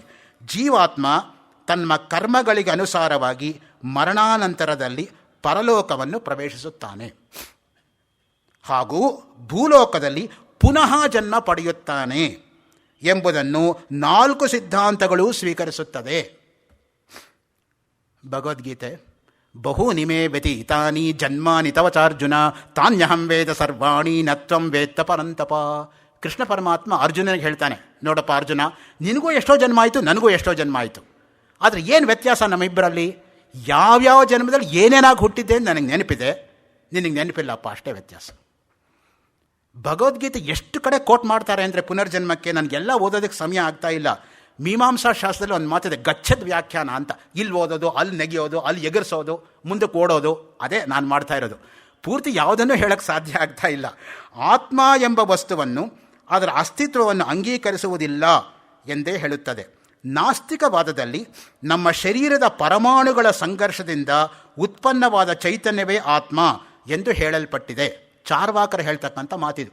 ಚಾರ್ವಾಕ ಅಂದ್ರೇನು? ಚಾರು ವಾಕ್, ಚೆನ್ನಾಗಿ ಮಾತಾಡೋರು. ಚಾರು ಅಂದರೆ ತೆಲುಗು ಚಾರು ಅಲ್ಲ, ಚಾರು ಅಂದರೆ ಚೆನ್ನಾಗಿ ಅಂತ, ವಾಕ್ ಅಂದರೆ ಮಾತು ಅಂತ. ಅದಕ್ಕೆ ಚಾರ್ವಾಕರಿಗೆ ಲೋಕಾಯತಿಕ ಅಂತ ಇನ್ನೊಂದು ಹೆಸರಿದೆ. ಲೋಕದಲ್ಲಿ ತುಂಬ ಹರಡಿರ್ತಕ್ಕಂಥದ್ದು ಯಾವುದು? ಚಾರ್ವಾಕ ಸಿದ್ಧಾಂತ. ಅವ್ರೇನು ಹೇಳ್ತಾರೆ? ಇರೋ ತನಕ ಚೆನ್ನಾಗಿರೋ, ಸಾಲ ಮಾಡು, ತುಪ್ಪ ತಿನ್ನು. ಯಾಕೆ ಒದ್ದಾಡ್ತೀಯ? ಸಾಲ ಕೇಳೋಕೆ ಅವನು ಇರಲ್ಲ, ಕೊಡೋಕೆ ನೀನು ಇರಲ್ಲ. ದೇಹ ಬಿದ್ದೋದ್ರೆ ಎಲ್ರಿಗೂ ಮೋಕ್ಷವೇ. ಈ ರೀತಿ ಹೇಳಿದ್ರೆ ಯಾರಿಗಿಷ್ಟ ಆಗಲ್ಲ? ಯಾವಜ್ಜೀವೇತ್ ಸುಖಂಜೀವೇತ್ ಋಣಂ ಕೃತ್ವಾ ಘೃತಂ ಪಿಬೇತ್ ಭಸ್ಮೀಭೂತಸ್ಯ ದೇಹಸ್ಯ ಪುನರಾಗಮನಂ ಕುತಃ. ಅದಕ್ಕೆ ಅವರಿಗೆ ಲೋಕಾಯತಿಕ ಅಂತ ಹೆಸರು. ಎಪಿಕ್ಯೂರಿಯಾನಿಸಮ್ ಅಂತ ಒಂದು ಇಸಮ್ ಹುಡ್ತು ಪಾಶ್ಚಾತ್ಯ ದೇಶದಲ್ಲಿ. ಅದಕ್ಕೆ ಸಂವಾದಿಯಾಗಿರ್ತಕ್ಕಂಥವರು ಚಾರ್ವಾಕರು. ಚೈತನ್ಯವೂ ಸಹ ದೇಹವು ನಷ್ಟವಾದ ನಂತರ ತಾನೇ ತಾನಾಗಿ ನಾಶವಾಗುತ್ತದೆ ಎಂದು ಹೇಳಲಾಗಿದೆ. ಪಾಶ್ಚಾತ್ಯ ವಿಜ್ಞಾನದ ಅಭಿಪ್ರಾಯದಲ್ಲಿ ಅದನ್ನು ಅನುಸರಿಸಿ ಬಹಳಷ್ಟು ಆಧುನಿಕ ವೈಚಾರಿಕ ಸಿದ್ಧಾಂತಗಳಲ್ಲಿ ಆತ್ಮದ ಅಸ್ತಿತ್ವದ ಸ್ಥಾನವೇ ಇಲ್ಲ. ಪುನರ್ಜನ್ಮದ ಕಲ್ಪನೆಗಳು ಅಂಧಶ್ರದ್ಧೆಯ ವಿಷಯಗಳು. ಕೆಲವು ಮಕ್ಕಳು ಅನುಭವಿಸಿ ವರ್ಣಿಸುವ ಪುನರ್ಜನ್ಮದ ಸ್ಮೃತಿಗಳು ಹಿಸ್ಟೀರಿಯಾ ಎಂದರೆ ಒಂದು ವಿಧದ ಮನೋರೋಗದ ಫಲವಾಗಿದೆ ಎಂದು ನಿರ್ಣಯಿಸಿ ಕೆಲವು ವೈಜ್ಞಾನಿಕರು ಪುನರ್ಜನ್ಮ ಸಿದ್ಧಾಂತವನ್ನು ಬಾಲಿಶ ಕಲ್ಪನೆ ಎಂದು ತಿರಸ್ಕರಿಸಿದ್ದಾರೆ. ಇದು ಅನಾತ್ಮವಾದದ ಹಾನಿಕಾರಕ ವಿಚಾರಧಾರೆ. ಒಂದೇ ಸೆಂಟೆನ್ಸಲ್ಲಿ ಅದನ್ನು ಮುಗಿಸ್ಬಿಡ್ತಾರೆ. ಹಾನಿಕಾರಕ ವಿಚಾರಧಾರೆ, ಅನಾತ್ಮವಾದ. ನೋಡಿ, ಯಾವಾಗಲೂ ಕೂಡ ಜನ್ಮಾಂತರವನ್ನು ಒಪ್ಪೋವರಿಗೆ ಕಷ್ಟ ಇಲ್ಲ, ಜನ್ಮಾಂತರ ಒಪ್ಪದೇ ಇರೋರಿಗೆ ಒಂದು ಕಷ್ಟ ಬರುತ್ತೆ. ಅದೇನು ಗೊತ್ತಾ? ಪ್ರಾಕ್ಟಿಕಲ್ ಎಕ್ಸಾಂಪಲ್ ನೀವೆಲ್ಲ ನೋಡಿರ್ತಕ್ಕಂಥವ್ರೆ, ನಿಮ್ಮ ಕಣ್ಮುಂದೆ ಇರ್ತಕ್ಕಂಥವ್ರೆ. ರವಿ ಕಿರಣ್ ಒಳ್ಳೆಯ ಸಂಗೀತಜ್ಞ, ಗೋಟು ವಾದ್ಯವನ್ನು 2 ವರ್ಷದ ಮಗು ನುಡಿಸಿದ್ದು. ನಾನು ನಾಸ್ತಿಕರಿಗೆ ಕೇಳ್ತಕ್ಕಂಥದ್ದು ಒಂದೇ ಪ್ರಶ್ನೆ, ನಾಸ್ತಿಕ ಪುನರ್ಜನ್ಮ ಒಪ್ಪಲ್ಲ ತಾನೆ, ಜನ್ಮಾಂತರ ಒಪ್ಪಲ್ಲ ತಾನೆ, ಈ ಜನ್ಮದಲ್ಲಿ ಆ ಮಗು ಯಾವ ಗುರು ಹತ್ರ ಸಂಗೀತ ಕಲಿತು ಹೇಳು. 2 ವರ್ಷದ ಮಗು ಯಾವ ಗುರು ಹತ್ರ ಕಲಿಯೋಕ್ಕೆ ಸಾಧ್ಯ? ಇಲ್ಲ ಅಂತ ಒಪ್ಕೋತಾನೆ. ಹೌದು ತಾನೆಪ್ಪ? ನಾನು ಅದಕ್ಕೆ ಉತ್ತರ ಕೊಡಬಲ್ಲೆ. ಏನು ಗೊತ್ತಾ? ಹಿಂದಿನ ಜನ್ಮದಲ್ಲಿ ಆ ಮಗು ಯಾವುದೋ ಗುರು ಹತ್ರ ಕಲಿತಾ ಇತ್ತು, ಏನೋ ಅಕಸ್ಮಾತಾಗಿ ಅಪಘಾತಕ್ಕೀಡಾಗ್ಬಿಟ್ಟು ಆ ದೇಹ ಹೋಯಿತು. ಆ ಸಂಸ್ಕಾರ ಅನ್ನೋದು ಈ ಜನ್ಮದಲ್ಲಿ ಹರಿದು ಬಂದಿದೆ. ಆದ್ದರಿಂದ ಈ ಜನ್ಮದಲ್ಲಿ ಕಲಿದೇ ಹೋದರೂ ಕೂಡ ನುಡಿಸ್ತಾನೆ ಅಂತ ನಾನು ಹೇಳಬಲ್ಲೆ. ಆದರೆ ನಾಸ್ತಿಕ ಹೇಗೆ ಉತ್ತರ ಕೊಡ್ತಾನೆ ಹೇಳು? ವಿವೇಕಾನಂದರ ಟೆಕ್ನಿಕ್ಕು. ವಿವೇಕಾನಂದರು ಒಂದೇ ಮಾತು ಹೇಳ್ತಾ ಇದ್ದಿದ್ದು, if anybody ask A foolish question don't answer, put him another question he will shut up ಅಂತ. ಮುಟ್ಟಾಳ್ರಿಗೆ ಉತ್ತರ ಕೊಡಬಾರ್ದಂತೆ, ಮರು ಪ್ರಶ್ನೆ ಮಾಡೋ, ಅವರೇ ಬಾಯಿ ಮುಚ್ಕೋತಾರೆ ಅಂತ. ಸೊ ಆ ದೃಷ್ಟಿಯಿಂದ ನಾವು ಹೆದರ್ಕೋಬಾರ್ದು. ಯಾಕೆಂದರೆ ನಾವು ಸತ್ಯ ಹೇಳೋರು ನಮ್ಗೆ ಯಾಕೆ ಹೆದರಿಕೆ? ನೆನ್ನೆನೂ ಅದೇ ಸತ್ಯ, ಇವತ್ತು ಅದೇ ಸತ್ಯ, ನಾಳೆನೂ ಅದೇ ಸತ್ಯ. ಸುಳ್ಳು ಹೇಳೋರಿಗೆ ನೆನಪಿನ ಶಕ್ತಿ ಚೆನ್ನಾಗಿರಬೇಕು. ಏನು ಸುಳ್ಳು ಹೇಳಿದೆ ಅಂತ ಗೊತ್ತಿರಬೇಕಲ್ಲ, ಅದ್ರ ಮೇಲೆ ಬೆಳೆಸಬೇಕಲ್ಲ. ಯಾರೋ ಲಾಯರ್ಸ್ ಇದ್ದರೆ ದಯವಿಟ್ಟು ಕ್ಷಮಿಸ್ಬಿಡಿ. All lawyers are perfect lawyers, otherwise they cannot get on in their professional hazards. ಆ ದೃಷ್ಟಿಯಿಂದ ನೇರವಾಗಿ ಆತ್ಮನ ಅಸ್ತಿತ್ವದ, ಕರ್ಮದ, ನೈರಂತರ್ಯದ, ಪುನರ್ಜನ್ಮದ ಸಿದ್ಧಾಂತವನ್ನು ತಿರಸ್ಕರಿಸುವ ಆ ಮಹಾನುಭಾವರು ಮೂಲಭೂತ ಜ್ಞಾನದ ಅಂಶಗಳನ್ನು ತಿಳಿದುಕೊಳ್ಳಲು ಹೋಗೇ ಇಲ್ಲ. ಒಂದು ಸೆಂಟೆನ್ಸ್ ಸಾಕು. ಅವರ ಒಂದು ಮತಕ್ಕೆ ಕೊಡಲಿ ಪೆಟ್ಟು. ಇದೇ ಪ್ರಮಾದವು ಬಹಳಷ್ಟು ತಪ್ಪು ನಿರ್ಧಾರಗಳಿಗೆ ಕಾರಣವಾಗಿದೆ. ಅದು ಅಲ್ಲಿಗೆ ನಿಲ್ಲಲ್ಲ, ಬೆಳೀತಾ ಹೋಗುತ್ತೆ ನೋಡಿ ತಪ್ಪು ನಿರ್ಧಾರ. ಒಂದು ತಪ್ಪಿನಿಂದ ಇನ್ನೊಂದು ತಪ್ಪು, ಆ ರೀತಿಯೇ ಮುಂದುವರಿತಾ ಹೋಗುತ್ತೆ. ತೈತಿರಿಯ ಉಪನಿಷತ್ತಲ್ಲಿ ಮಹತ್ವವಾದ ವಿಚಾರ ಉಲ್ಲಿಖಿತವಾಗಿದೆ. ತಕ್ಷಣ ಶ್ರುತಿ ಪ್ರಮಾಣ ಕೊಡ್ತಾರೆ. ಯಾಕೆಂದ್ರೆ ನಮ್ಮಲ್ಲಿ ಪರಮ ಪವಿತ್ರ ಯಾವುದು? ಶ್ರುತಿ. ಶ್ರುತಿ ಬಿಟ್ಟರೆ ಸ್ಮೃತಿ, ಸ್ಮೃತಿ ಬಿಟ್ಟರೆ ಪುರಾಣ. ಅದಕ್ಕೆ ಹೇಳ್ತಕ್ಕಂಥದ್ದು ಶ್ರುತಿ ಸ್ಮೃತಿ ಪುರಾಣಾನಾಂ ಆಲಯಂ ಕರುಣಾಲಯಂ ನಮಾಮಿ ಭಗವತ್ಪಾದ ಶಂಕರಂ ಲೋಕಶಂ ಕರಂ. ಸಮಸ್ತ ಲೋಕಕ್ಕೂ ಶಂ ಅಂದರೆ ಮಂಗಳವನ್ನುಂಟು ಮಾಡತಕ್ಕಂಥವರು ಶಂಕರರು ಅಂತ. ಯಥೋ ವಾಚೋ ನಿವರ್ತಂತೆ ಅಪ್ರಾಪ್ಯ ಮನಸಾ ಸಹ. ಆಧ್ಯಾತ್ಮಿಕ ಅತೀಂದ್ರಿಯದ ರಹಸ್ಯ ಮಾತು ಮನಸ್ಸಿಗೆ ನಿಲುಕದ ನಿಗೂಢವಾದದ್ದು. ಅತೀಂದ್ರಿಯ ಎಂಬುದು ಇಲ್ಲವೇ ಇಲ್ಲ, ಎಲ್ಲವೂ ಇಂದ್ರಿಯ ಪ್ರತ್ಯಕ್ಷ ಗೋಚರವಾಗಿದೆ ಎಂದು ಹೇಳುವುದು ದುರಭಿಮಾನದ ಅತಿರೇಕ. ಅವ್ರ ಮಾತು ದುರಭಿಮಾನ ಮಾತ್ರ ಅಲ್ಲ, ದುರಭಿಮಾನದ ಅತಿರೇಕ. ಅದು ಪ್ರತ್ಯಕ್ಷ ಗೋಚರವಾಗಿದೆ ಎಂದು ಹೇಳುವುದು ದುರಭಿಮಾನ. ಅಚಿಂತ್ಯ ಖಲು ಯೇ ಭಾವಾಃ ನತಾನ್ಸ್ ತರ್ಕೇಣ ಸಾಧಯೇತ್ ಪ್ರಕೃತಿಭ್ಯ ಪರಂ ಯತ್ತು ತದ್ ಅಚಿಂತ್ಯಸ್ಯ ಲಕ್ಷಣಂ. ಕೋಟ್ ಮಾಡ್ತಾರೆ ಮಹಾಭಾರತ ಭೀಷ್ಮ ಪರ್ವದಲ್ಲಿ. ಸಮಯ ಆದರೆ ನಿಮ್ಮ ಹತ್ರ ಹಂಚ್ಕೋತೀನಿ. ಮಹಾಭಾರತದಲ್ಲಿ ಧರ್ಮ ಅಂತ ಒಂದು ಉದ್ಗ್ರಂಥ ಇದೆ, ಶೇಷಾ ನವರತ್ನ ಅವರದು, 500 ಪುಟ ಇರತಕ್ಕಂಥದ್ದು. ನಾನು ಮುಂಚೆನೇ ಹೇಳಿದ ಹಾಗೆ ಅವ್ರು ಒಂದೊಂದು ಗ್ರಂಥಕ್ಕೂ ನನ್ನ PhD ಕೊಟ್ಟರು ಸಾಲದು. ಅವ್ರಿಗೆ ಯಾಕೆ ಬೇಕು PhD? ಅದೊಂದು ಪಚಡಿ ಅದು. ಸೊ ಆ ದೃಷ್ಟಿಯಿಂದ ಅದಕ್ಕೆ ಅತೀತರಾಗಿರ್ತಕ್ಕಂಥವ್ರು ಡಿಗ್ರಿ ಕಟ್ಕೊಂಡು ಯಾಕೆ ಆಗಬೇಕಾಗಿರೋದು? ಸೊ ಯಾರಿಗೆ ಆತ್ಮಜ್ಞಾನ ಅಥವಾ ಬ್ರಹ್ಮಜ್ಞಾನದ ಮಟ್ಟದಲ್ಲಿ ಇರ್ತಾರೋ ಅವ್ರಿಗೆ ಈ ಪುರಸ್ಕಾರಗಳು, ಈ ಮನ್ಯಗಳು ಎಲ್ಲ ಕ್ಷುಲ್ಲಕ. ಅದು ಬಂದರೂ ಒಂದೇ, ಬರದೇ ಹೋದರೂ ಒಂದೇ. ಅದಕ್ಕೆ ಅತೀತರಾಗಿರ್ತಕ್ಕಂಥವ್ರು ಅದನ್ನು ಕಟ್ಪಾಡು ಆಗೋದೇ ಇಲ್ಲ. ಭೀಷ್ಮ ಪರ್ವದಲ್ಲಿ ಕೋಟ್ ಮಾಡ್ತಾರೆ ನೋಡಿ, 5ನೇ ಅಧ್ಯಾಯ 12ನೇ ಶ್ಲೋಕ. ರಿಸರ್ಚ್ ಮೆಥಡಾಲಜಿ ಅಂತ ಒಂದು ಪೇಪರ್ ಇರುತ್ತೆ PhD ಮಾಡೋರಿಗೆ. ಅದರಲ್ಲಿ ಏನು ಗಮನಿಸ್ತಾರೆ ಗೊತ್ತಾ? ಕೊಟೇಶನ್ ಸರಿಯಾಗಿದೆಯಾ, ಕಾಮ ಸರಿಯಾಗಿದೆಯಾ, ಫುಲ್ ಸ್ಟಾಪ್ ಸರಿಯಾಗಿದೆಯಾ, ಐಬಿಡ್ ಹಾಕಿದ್ದಾರಾ, ಆಪ್ಸಿಟ್ ಹಾಕಿದ್ದಾರಾ, ವಾಟ್ ಈಸ್ ರಿಸರ್ಚ್ ಮೆಥಡಾಲಜಿ. ಅವರ ಪ್ರತಿಯೊಂದು ಕೃತಿನಲ್ಲೂ ಕೂಡ ರಿಸರ್ಚ್ ಮೆಥಡಾಲಜಿ ಎದ್ದು ಕಾಣುತ್ತೆ. ತಕ್ಷಣ ಕೋಟ್ ಮಾಡ್ತಾರೆ 5ನೇ ಅಧ್ಯಾಯ 12ನೇ ಶ್ಲೋಕ ಭೀಷ್ಮ ಪರ್ವ. ಮಹಾಭಾರತದ ಮಾತು ಅಕ್ಷರಶಃ ಸತ್ಯವಾಗಿದೆ. ಯಾವ ಪದಾರ್ಥಗಳು ಇಂದ್ರಿಯಾತೀತವಾಗಿದೆಯೋ ಅವು ಚಿಂತನದ ಪರಿಧಿಗೆ ನಿಲುಕುವುದಿಲ್ಲ. ಚಿಂತನೆ ಮನಸ್ಸಿಗೆ ತನ್ನದೇ ಆಗಿರ್ತಕ್ಕಂಥ ಒಂದು ಪರಿಧಿ ಇದೆ. ಎಲ್ಲವನ್ನು ಅರ್ಥ ಮಾಡ್ಕೊಳ್ತಕ್ಕಂಥ ಶಕ್ತಿ ಇಲ್ಲ ಮನಸ್ಸಿಗೆ. ಅದಕ್ಕೆ ನೋಡಿ, ಮನೋಮಯ ಕೋಶ ಅನ್ನೋದು ಮಧ್ಯ ಇರ್ತಕ್ಕಂಥದ್ದು, ಕೊನೆ ಅಲ್ಲ. ಅನ್ನಮಯ ಪ್ರಾಣಮಯ ಮನೋಮಯ ವಿಜ್ಞಾನಮಯಮಾನಂದಮಯ ಆತ್ಮಾಮೇ ಶುದ್ಧಂತಾಂ ವಿರಜಾ ವಿಪಾಪ್ಮ ಭೂಯಾಸ ಗಸ್ವಾಹ. ಮಹಾನಾರಾಯಣ ಉಪನಿಷತ್ತು. ಅನ್ನದಿಂದ ಪ್ರಾಣ, ಪ್ರಾಣದಿಂದ ಮನಸ್ಸು, ಮನಸ್ಸಿಂದ ವಿಜ್ಞಾನ, ವಿಜ್ಞಾನದಿಂದ ಆನಂದ. ಸೈಕಾಲಜಿಸ್ಟು ಮನೋಮಯ ಕೋಶಕ್ಕೆ ನಿಂತು ಹೋಗ್ತಾರೆ, ಅದರಿಂದ ಮುಂದಕ್ಕೆ ಹೋಗೋಕ್ಕಾಗಿಲ್ಲ. ಮನೋಮಯ ಕೋಶದಿಂದ ಮುಂದಕ್ಕೆ ಹೋಗೋದೇ ವೇದಾಂತದ ಮುಖ್ಯವಾಗಿರ್ತಕ್ಕಂಥ ಗುರಿ. ಅದಿಲ್ಲದೆ ಹೋದರೆ ಪಂಚಕೋಶ ವಿವೇಕ ಯಾಕೆ ಹೇಳಬೇಕಾಯಿತು ವೇದಾಂತದಲ್ಲಿ? ಮನೋಮಯ ಕೋಶಕ್ಕೆ ಸಾಕಾಗಿತ್ತಲ್ಲ 3ಕ್ಕೆ. Where physics stops there metaphysics begins. The end of physics is the beginning of metaphysics. ಅದಕ್ಕೆ ಮೆಟಾ ಅಂದರೆ ಬಿಯಾಂಡ್ ಅಂತ. ನಮ್ಮ ದೇಶದಲ್ಲೇ ಫಿಲಾಸಫಿ ಡಿಪಾರ್ಟ್ಮೆಂಟ್ ಅಂತ ಹೇಳೋದು, ಪಾಶ್ಚಾತ್ಯ ದೇಶದಲ್ಲೆಲ್ಲ ಅವರು ಮೆಟಫಿಸಿಕ್ಸ್ ಡಿಪಾರ್ಟ್ಮೆಂಟ್ ಅಂತಲೇ ಅದಕ್ಕೆ ನಾಮಕರಣ ಮಾಡಿರೋದು. ಯಾವ ಪದಾರ್ಥಗಳು ಇಂದ್ರಿಯಾತೀತವಾಗಿದೆಯೋ ಚಿಂತನದ ಪರಿಧಿಗೆ ನಿಲುಕುವುದಿಲ್ಲ, ತರ್ಕದ ಮೂಲಕ ಸಾಧಿಸಲೂ ಸಾಧ್ಯವಿಲ್ಲ. ಪ್ರತಿಯೊಂದನ್ನು ನಾನು ತಾರ್ಕಿಕವಾಗಿ ತಿಳ್ಕೋತೀನಿ ಅಂದರೆ ಆಗಲ್ಲ. ಅದು ತಾರ್ಕಿಕರು ಏನು ಮಾಡ್ತಾರೆ ಗೊತ್ತಾ? ಎದುರುಗಡೆ ದೊಡ್ಡ ಆನೆ ಇದೆ, ಅದನ್ನು ಆನೆ ಅಂತ ಅವ್ರು ಒಪ್ಪಲ್ಲ. ಅದು ಗೀಳಿಡ್ತಕ್ಕಂಥ ಶಬ್ದ ಮಾಡಬೇಕು. ಗೀಳಿಡ್ತಕ್ಕಂಥ ಶಬ್ದ ಆನೆ ಬಾಯಿಂದ ಬರೋದ್ರಿಂದ ನನ್ನ ಎದುರುಗಡೆ ಇರ್ತಕ್ಕಂಥ ಪ್ರಾಣಿ ಗೀಳಿಡ್ತಾ ಇರೋದ್ರಿಂದ ಇದು ಆನೆಯೇ ಆಗಿರಬೇಕು ಅಂತ ಅವ್ನು ನಿರ್ಧಾರಕ್ಕೆ ಬರೋಷ್ಟೊತ್ತಿಗೆ ಅದು ಬಂದು ಅವ್ನು ತುಳಿದಾಕ್ಬಿಟ್ರತ್ತೆ. ಅವನಿರೋದೇ ಇಲ್ಲ.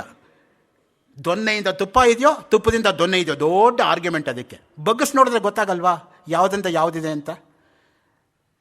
ನೈಷಾ ತರ್ಕೇನ ಮತಿರಾಪನೇಯ ಪ್ರೋಕ್ತಾನೇನಿವ ಸುಜ್ಞಾನಾಯ ಪ್ರೇಷ್ಠ ಯಾಂತಮಾಪ ಸತ್ಯದ ತಿರ್ಪತಾಸಿ ತ್ವದೃಂಗ್ನೋ ಭೂಯಾ ನಚಿಕೇತ ಪೃಷ್ಟ. ತಾರ್ಕಿಕ ಘಟಪಟೇತಿ ರಟೇಯು ಶಾಬ್ದಿಕ ಖಪಚಟೇತಿ ಪಟೇಯು ಮಾದೃಶಾಂತ ಸತತಂ ಸ್ಮರಣೀಯೌ ಚಂದ್ರಚೂಡಚರಣೌ ರಮಣೀಯೌ ಕಿಂತರ್ಕೇಣ ವಿತರ್ಕಿತೇನ ಶತಶೋ ಜ್ಞಾನೇನ ಕಿಂ ಛಂದಸ ಕಿಂ ಪೀತೇನ ಸುಧಾರಸೇನ ಬಹುಧಾ ಸ್ವಾಧ್ಯಾಯ ಪಾಠೇನ ಕಿಂ ಅಭ್ಯಸ್ತೇನ ಚ ಲಕ್ಷಣೇನ ಕಿಮಹೋ ಧ್ಯಾನೇನ ಚೇತ್ ಸರ್ವದಾ ಲೋಕಾಲೋಕ ವಿಲೋಕನೈಕ ಕುಶಲ ಜ್ಞಾನೇ ಹೃದಯ ಬ್ರಹ್ಮಣ.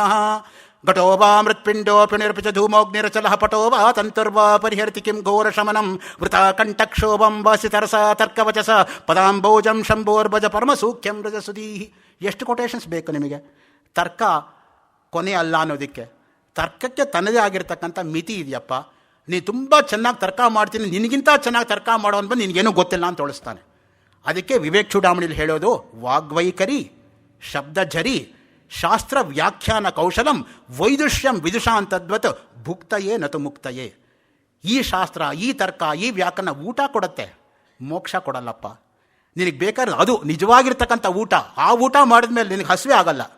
ಈ ಊಟ ಮಾಡಿದ್ಮೇಲೆ ನಮ್ಗೆ 4-5 ಗಂಟೆಗೆ ಒಂದ್ಸಲ ಹಸುವಾಗೋದು. ನೋಡಿ, ಆರೋಗ್ಯವಂತನಾಗಿರ್ತಕ್ಕಂಥವನಿಗೆ 4-5 ಗಂಟೆಗೆ ಒಂದ್ಸಲ ಹಸುವಾಗಬೇಕು. ಆಗದೆ ಹೋದರೆ ಇಲ್ಲ ಅವನು ಯೋಗಿ, ಇಲ್ಲದೆ ಹೋದರೆ ರೋಗಿ. ಇಬ್ಬರಿಗೂ ಹಸುವಾಗಲ್ಲ. ಯೋಗಿಗಳು ಇದಕ್ಕೆಲ್ಲ ಅತೀತರು, ಅವ್ರಿಗೆ ಬೇಕಿಲ್ಲ. ರೋಗ ಬಂದವನಿಗೆ ಹಸುವಾಗಲ್ಲ. ಅದಕ್ಕೇನೆ ಹೇಳೋದು, 1 ಹೊತ್ತುಂಡವನು ಯೋಗಿ, 2 ಹೊತ್ತುಂಡವನು ಭೋಗಿ, 3 ಹೊತ್ತುಂಡವನು ರೋಗಿ, 4 ಹೊತ್ತುಂಡವನು ಎತ್ಕೊಂಡೋಗಿ ಅಂತ. ಮತ್ತೆ ಗಂಟೆಗೂ ತಿಂತಾ ಇದ್ರೆ ಏನದಕ್ಕೆ ಅರ್ಥ? ಸೊ ಆ ದೃಷ್ಟಿಯಿಂದ ಸತ್ಯವೇ ಅಚಿಂತ್ಯವಾದದ್ದು, ಇದರ ಅಪ್ರಾಕೃತತ್ವೇ ಅತೀಂದ್ರಿಯ. ಇದೇ ಮಾತನ್ನು ಶೇಕ್ಸ್ಪಿಯರ್ ಹ್ಯಾಮ್ಲೆಟ್ ನಾಟಕದಲ್ಲಿ ಬರೆಯುತ್ತಾನೆ. ಇದು ನನಗೆ ಬೇಕಾಗಿರೋದು. ಇಂಗ್ಲೀಷ್ ಪ್ರೊಫೆಸರ್ ಆಗಿ ಮಾತಾಡ್ತಾ ಇದ್ದಾರೆ. ಸಂಸ್ಕೃತ ಸಂಸ್ಕಾರವನ್ನು ಇಂಗ್ಲೀಷ್ ಶೇಕ್ಸ್ಪಿಯರ್ ಜೊತೆಗೆ ಹೋಲಿಕೆ ಕೊಡ್ತಾ ಇದ್ದಾರೆ. ನೋಡಿ, there are more things in heaven and earth Horatio than are dreamt of in your philosophy. ನಮ್ಮ ತಂದೆಯವ್ರಿಗೂ ಕೂಡ ಇದು ತುಂಬ ಪ್ರಿಯವಾಗಿರ್ತಕ್ಕಂಥ ಕೊಟೇಶನ್ ಆಗಿತ್ತು. ಸೊ ಆ ದೃಷ್ಟಿಯಿಂದನೇ ಶೇಕ್ಸ್ಪಿಯರ್ ಕೊಟೇಶನ್ ಹೇಳಿಬಿಟ್ರೆ ಅಲ್ಲಿಗೆ ಶೇಕ್ಸ್ಪಿಯರ್, ಕಾಳಿದಾಸ, ಶಂಕರ ಅಂತ ಅದು ಆ ಮಟ್ಟದಲ್ಲಿ ಅವರಿರ್ತಾರೆ. ಶೇಕ್ಸ್ಪಿಯರ್ ಒಬ್ಬ ಋಷಿ ಅಂತ. ಶೇಕ್ಸ್ಪಿಯರ್ ಉಪನಿಷತ್ ಅಂತಾನೆ ಒಂದು ಉಪನಿಷತ್ತು. ಮದ್ರಾಸ್ ಯೂನಿವರ್ಸಿಟಿಯಲ್ಲಿ ಎಸ್ ರಾಮಸ್ವಾಮಿ ಅಂತ ಒಬ್ಬರು ಪ್ರೊಫೆಸರ್ ಇದ್ದರು, ನಮ್ಮ ತಂದೆ ಹೆಸರವರೇ. ಅವರೊಂದು ಸಮೃದ್ಧದಲ್ಲಿ ಕಾವ್ಯನೇ ಬರೆದಿದ್ದಾರೆ, ಶೇಕ್ಸ್ಪಿಯರ್ ಉಪನಿಷತ್ ಅಂತ. ಸೊ ಹಾಗೆ ಅವರ ಒಂದು ಅಭಿಮಾನ ನೋಡಿ ಯಾವ ರೀತಿಯಾಗಿರುತ್ತೆ ಅನ್ನೋದಕ್ಕೆ ಇಂಗ್ಲೀಷ್ ಅಧ್ಯಾಪಕರಾಗಿ ಸಾರ್ಥಕವಾಗಿ ಕೋಟ್ ಮಾಡ್ತಾರೆ ರೆಲೆವೆಂಟ್ ಕೊಟೇಶನ್ಸ್ನ. ಭಾರತೀಯ ಸನಾತನ ಸಿದ್ಧಾಂತದ ಮೂಲ ತತ್ವ ಎಂದರೆ ನಶ್ವರ ದೇಹದಲ್ಲಿ, ನಾಶವಾಗುವ ಶರೀರದಲ್ಲಿ ಅಮರವು ಅವಿನಾಶಿಯೂ ಆದ ಆತ್ಮ ಚೈತನ್ಯವಿದೆ. ದೇಹ ಅನ್ನೋದೇ ನಶ್ವರನಪ್ಪ. ಯಾಕೆ? 6 ಭಾವ ವಿಕಾರಗಳು ದೇಹಕ್ಕಿದೆಯೇ ಹೊರತು ಆತ್ಮನಿಗಲ್ಲ. ಜಾಯತೆ, ಅಸ್ಥಿ, ವರ್ಧತೆ, ವಿಪರಿಣಮತೆ, ಅಪಕ್ಷೀಯತೆ, ವಿನಶ್ಯತಿ. ಹುಟ್ಟಿದಾಗೆ ಇರಲ್ಲ, ಹುಟ್ಟಿದ ಮೇಲೆ ಬೆಳೆಯುತ್ತೆ ದೇಹ, ಬೆಳೆದ ಮೇಲೆ ದೊಡ್ಡದಾಗತ್ತೆ, ದೊಡ್ಡದಾದ್ಮೇಲೆ ಕುಗ್ಗತ್ತೆ, ಕುಗ್ಗದ್ಮೇಲೆ ಬೀಳತ್ತೆ, ಬಿದ್ಮೇಲೆ ಸಾಯತ್ತೆ. ಈ 6 ಕೂಡ ದೇಹ ಧರ್ಮಗಳೇ ಹೊರತು ಆತ್ಮಧರ್ಮವಲ್ಲ. ದೇಹ ಅಂದ್ರೇನು? ದಹ್ಯತೆ ಐತಿ ದೇಹ, ತೊಗೊಂಡು ಸುಡೋದಕ್ಕೆ ಲಾಯಕ್ಕಾಗಿರೋ ದೇಹ. ಅಂಥ ದೇಹಕ್ಕೆ ಏನೆಲ್ಲ ಅಲಂಕಾರ ಮಾಡ್ಕೋತೀವಿ ನೋಡಿ. ಶರೀರ ಅಂತ ಹೇಳ್ತೀರಾ, ಶೀರ್ಯತೆ ಐತಿ ಶರೀರಂ. ಯಾವುದು ಕುಗ್ಗತ್ತೋ ಅದು ಶರೀರ. ಕುಗ್ಗದೆ ಹೋದರೆ ಶರೀರ ಅಂತಲೇ ಅನಿಸ್ಕೊಳ್ಳಲ್ಲ. ಅದಕ್ಕೆ ಮಕ್ಕಳ ದೇಹಕ್ಕೆ ಶರೀರ ಅಂತ ಹೇಳಬಾರ್ದು, ತನು ಅಂತ ಹೇಳಬೇಕು. ತನು ವಿಸ್ತಾರೆ. ಬೆಳೀತಕ್ಕಂಥ ಮಕ್ಕಳಿಗೆ ತನು ಶಬ್ದವನ್ನು ಉಪಯೋಗಿಸಬೇಕು ಹೊರತು ಶರೀರ ಶಬ್ದವನ್ನು ಉಪಯೋಗಿಸಬಾರ್ದು. 2 ಪರ್ಯಾಯ ಪದಗಳೇ ಆದರೂ ಕೂಡ ಅದು ಸಮೃದ್ಧಕ್ಕಿರ್ತಕ್ಕಂಥ ಒಂದು ಹಿರಿಮೆ. ನಾವು ಪರ್ಯಾಯ ಪದ ಅಂದ್ಬಿಟ್ಟು ಯಾವುದಕ್ಕೂ ಉಪಯೋಗಿಸ್ಬಿಡ್ತೀವಿ. ಅದಕ್ಕೆ ಮುಖ್ಯವಾಗಿರ್ತಕ್ಕಂಥ ಕಾಲದಲ್ಲಿ ನಾವು ಎಡಬೋದು. ಭೌತಿಕ ವಿಜ್ಞಾನ ಯಾವುದೇ ಘಟನೆಯನ್ನು ವಿವರವಾಗುವಾಗ ಯಾವುದೇ ವಸ್ತುವಿನ ಸ್ವರೂಪವನ್ನು ಕಂಡು ಅನ್ವೇಷಿಸಿ ಅರ್ಹವಾದ ನಿರ್ಣಯ ಕೈಗೊಳ್ಳುವಾಗ ಪೂರ್ವಾಗ್ರಹ ರಹಿತವಾದ ಮುಕ್ತ ನಿರೀಕ್ಷಣೆಯನ್ನು, ಪರೀಕ್ಷಣೆಯನ್ನು ಮಾನದಂಡವಾಗಿ ಗ್ರಹಿಸುತ್ತದೆ. What is the test of validity ಹೇಳ್ತಾರೆ ನೋಡಿ. ಮುಕ್ತ ಮನಸ್ಸು ಮೊದಲೆತ್ಕೋತ. ನಿಮ್ಗೆ ಯಾವುದೇ ಪೂರ್ವಾಗ್ರಹಗಳಿರಬಾರ್ದು. Just give the devil its due. ಯಾರೇ ಒಳ್ಳೆ ಮಾತು ಹೇಳಿದರೂ ಒಪ್ಕೊಳ್ತಕ್ಕಂಥದ್ದು. Nothing wrong in calling a spade a spade. ಆ ದೃಷ್ಟಿಯಿಂದ ಹುಲ್ಲು ಯಾವತ್ತೂ ಕೂಡ ಬೇರೆ ಇದಾಗಕ್ಕೆ ಸಾಧ್ಯ ಇಲ್ಲ, ಬೇರೆದು ಹುಲ್ಲಾಗೋಕ್ಕೂ ಸಾಧ್ಯ ಇಲ್ಲ. ಹುಲ್ಲನ್ನು ಹುಲ್ಲು ಅಂತ ಕರೆಯೋದ್ರಲ್ಲಿ ಏನೂ ತಪ್ಪಿಲ್ಲ ಅಂತ. ಯಥಾವತ್ತಾಗಿ ನೀವು ಇರೋದನ್ನು ಹೇಳಬೇಕು. ಅದಕ್ಕೆ ಇಂದ್ರಿಯಗಳ ಪ್ರತ್ಯಕ್ಷಾನುಭವ, ಪ್ರತ್ಯಕ್ಷ ಅವಲೋಕನಕ್ಕೆ ಮಾತ್ರ ಪ್ರಾಧಾನ್ಯ. ಈಗ ನೋಡಿ, ಕಣ್ಣು ಅನ್ನೋದು ಇಂದ್ರಿಯ. ನಾನು ನಿಮ್ಮನ್ನು ನೋಡ್ತಾ ಇರೋದು, ನೀವು ನನ್ನನ್ನು ನೋಡ್ತಾ ಇರೋದು ಎಲ್ಲ ಕೂಡ ಕಣ್ಣು ಚೆನ್ನಾಗಿರೋದ್ರಿಂದ. ಕಣ್ಣು ಏನಾದರೂ ಊನ ಆದರೆ ಸ್ಪಷ್ಟವಾಗಿರ್ತಕ್ಕಂಥ ಬಿಂಬ ಕೂಡ ಕಾಣಲ್ಲ ನಮಗೆ. ಏನೋ ಹೇಸಿಯಾಗಿ ಕಾಣುತ್ತೆ, ಒಂಥರ ಮಸ್ಕಾಗಿ. ಅದೇ ಕಿವಿ ನೋಡಿ, ಚುರುಕಾಗಿದ್ದರೆ ಹೇಳಿದ್ದೆಲ್ಲ ಗ್ರಹಿಸುತ್ತೆ, ಇಲ್ಲದೆ ಹೋದರೆ ಹೇಳಿದ ಕೇಳೋದಕ್ಕೆ ಆಗೋದಿಲ್ಲ. ಕಾಲು ಚೆನ್ನಾಗಿದ್ದರೆ ನಡೆಯೋದಕ್ಕೆ ಸಾಧ್ಯ ಆಗುತ್ತೆ, ಕೈ ಚೆನ್ನಾಗಿದ್ದರೆ ಊಟ ಮಾಡೋಕ್ಕಾಗತ್ತೆ.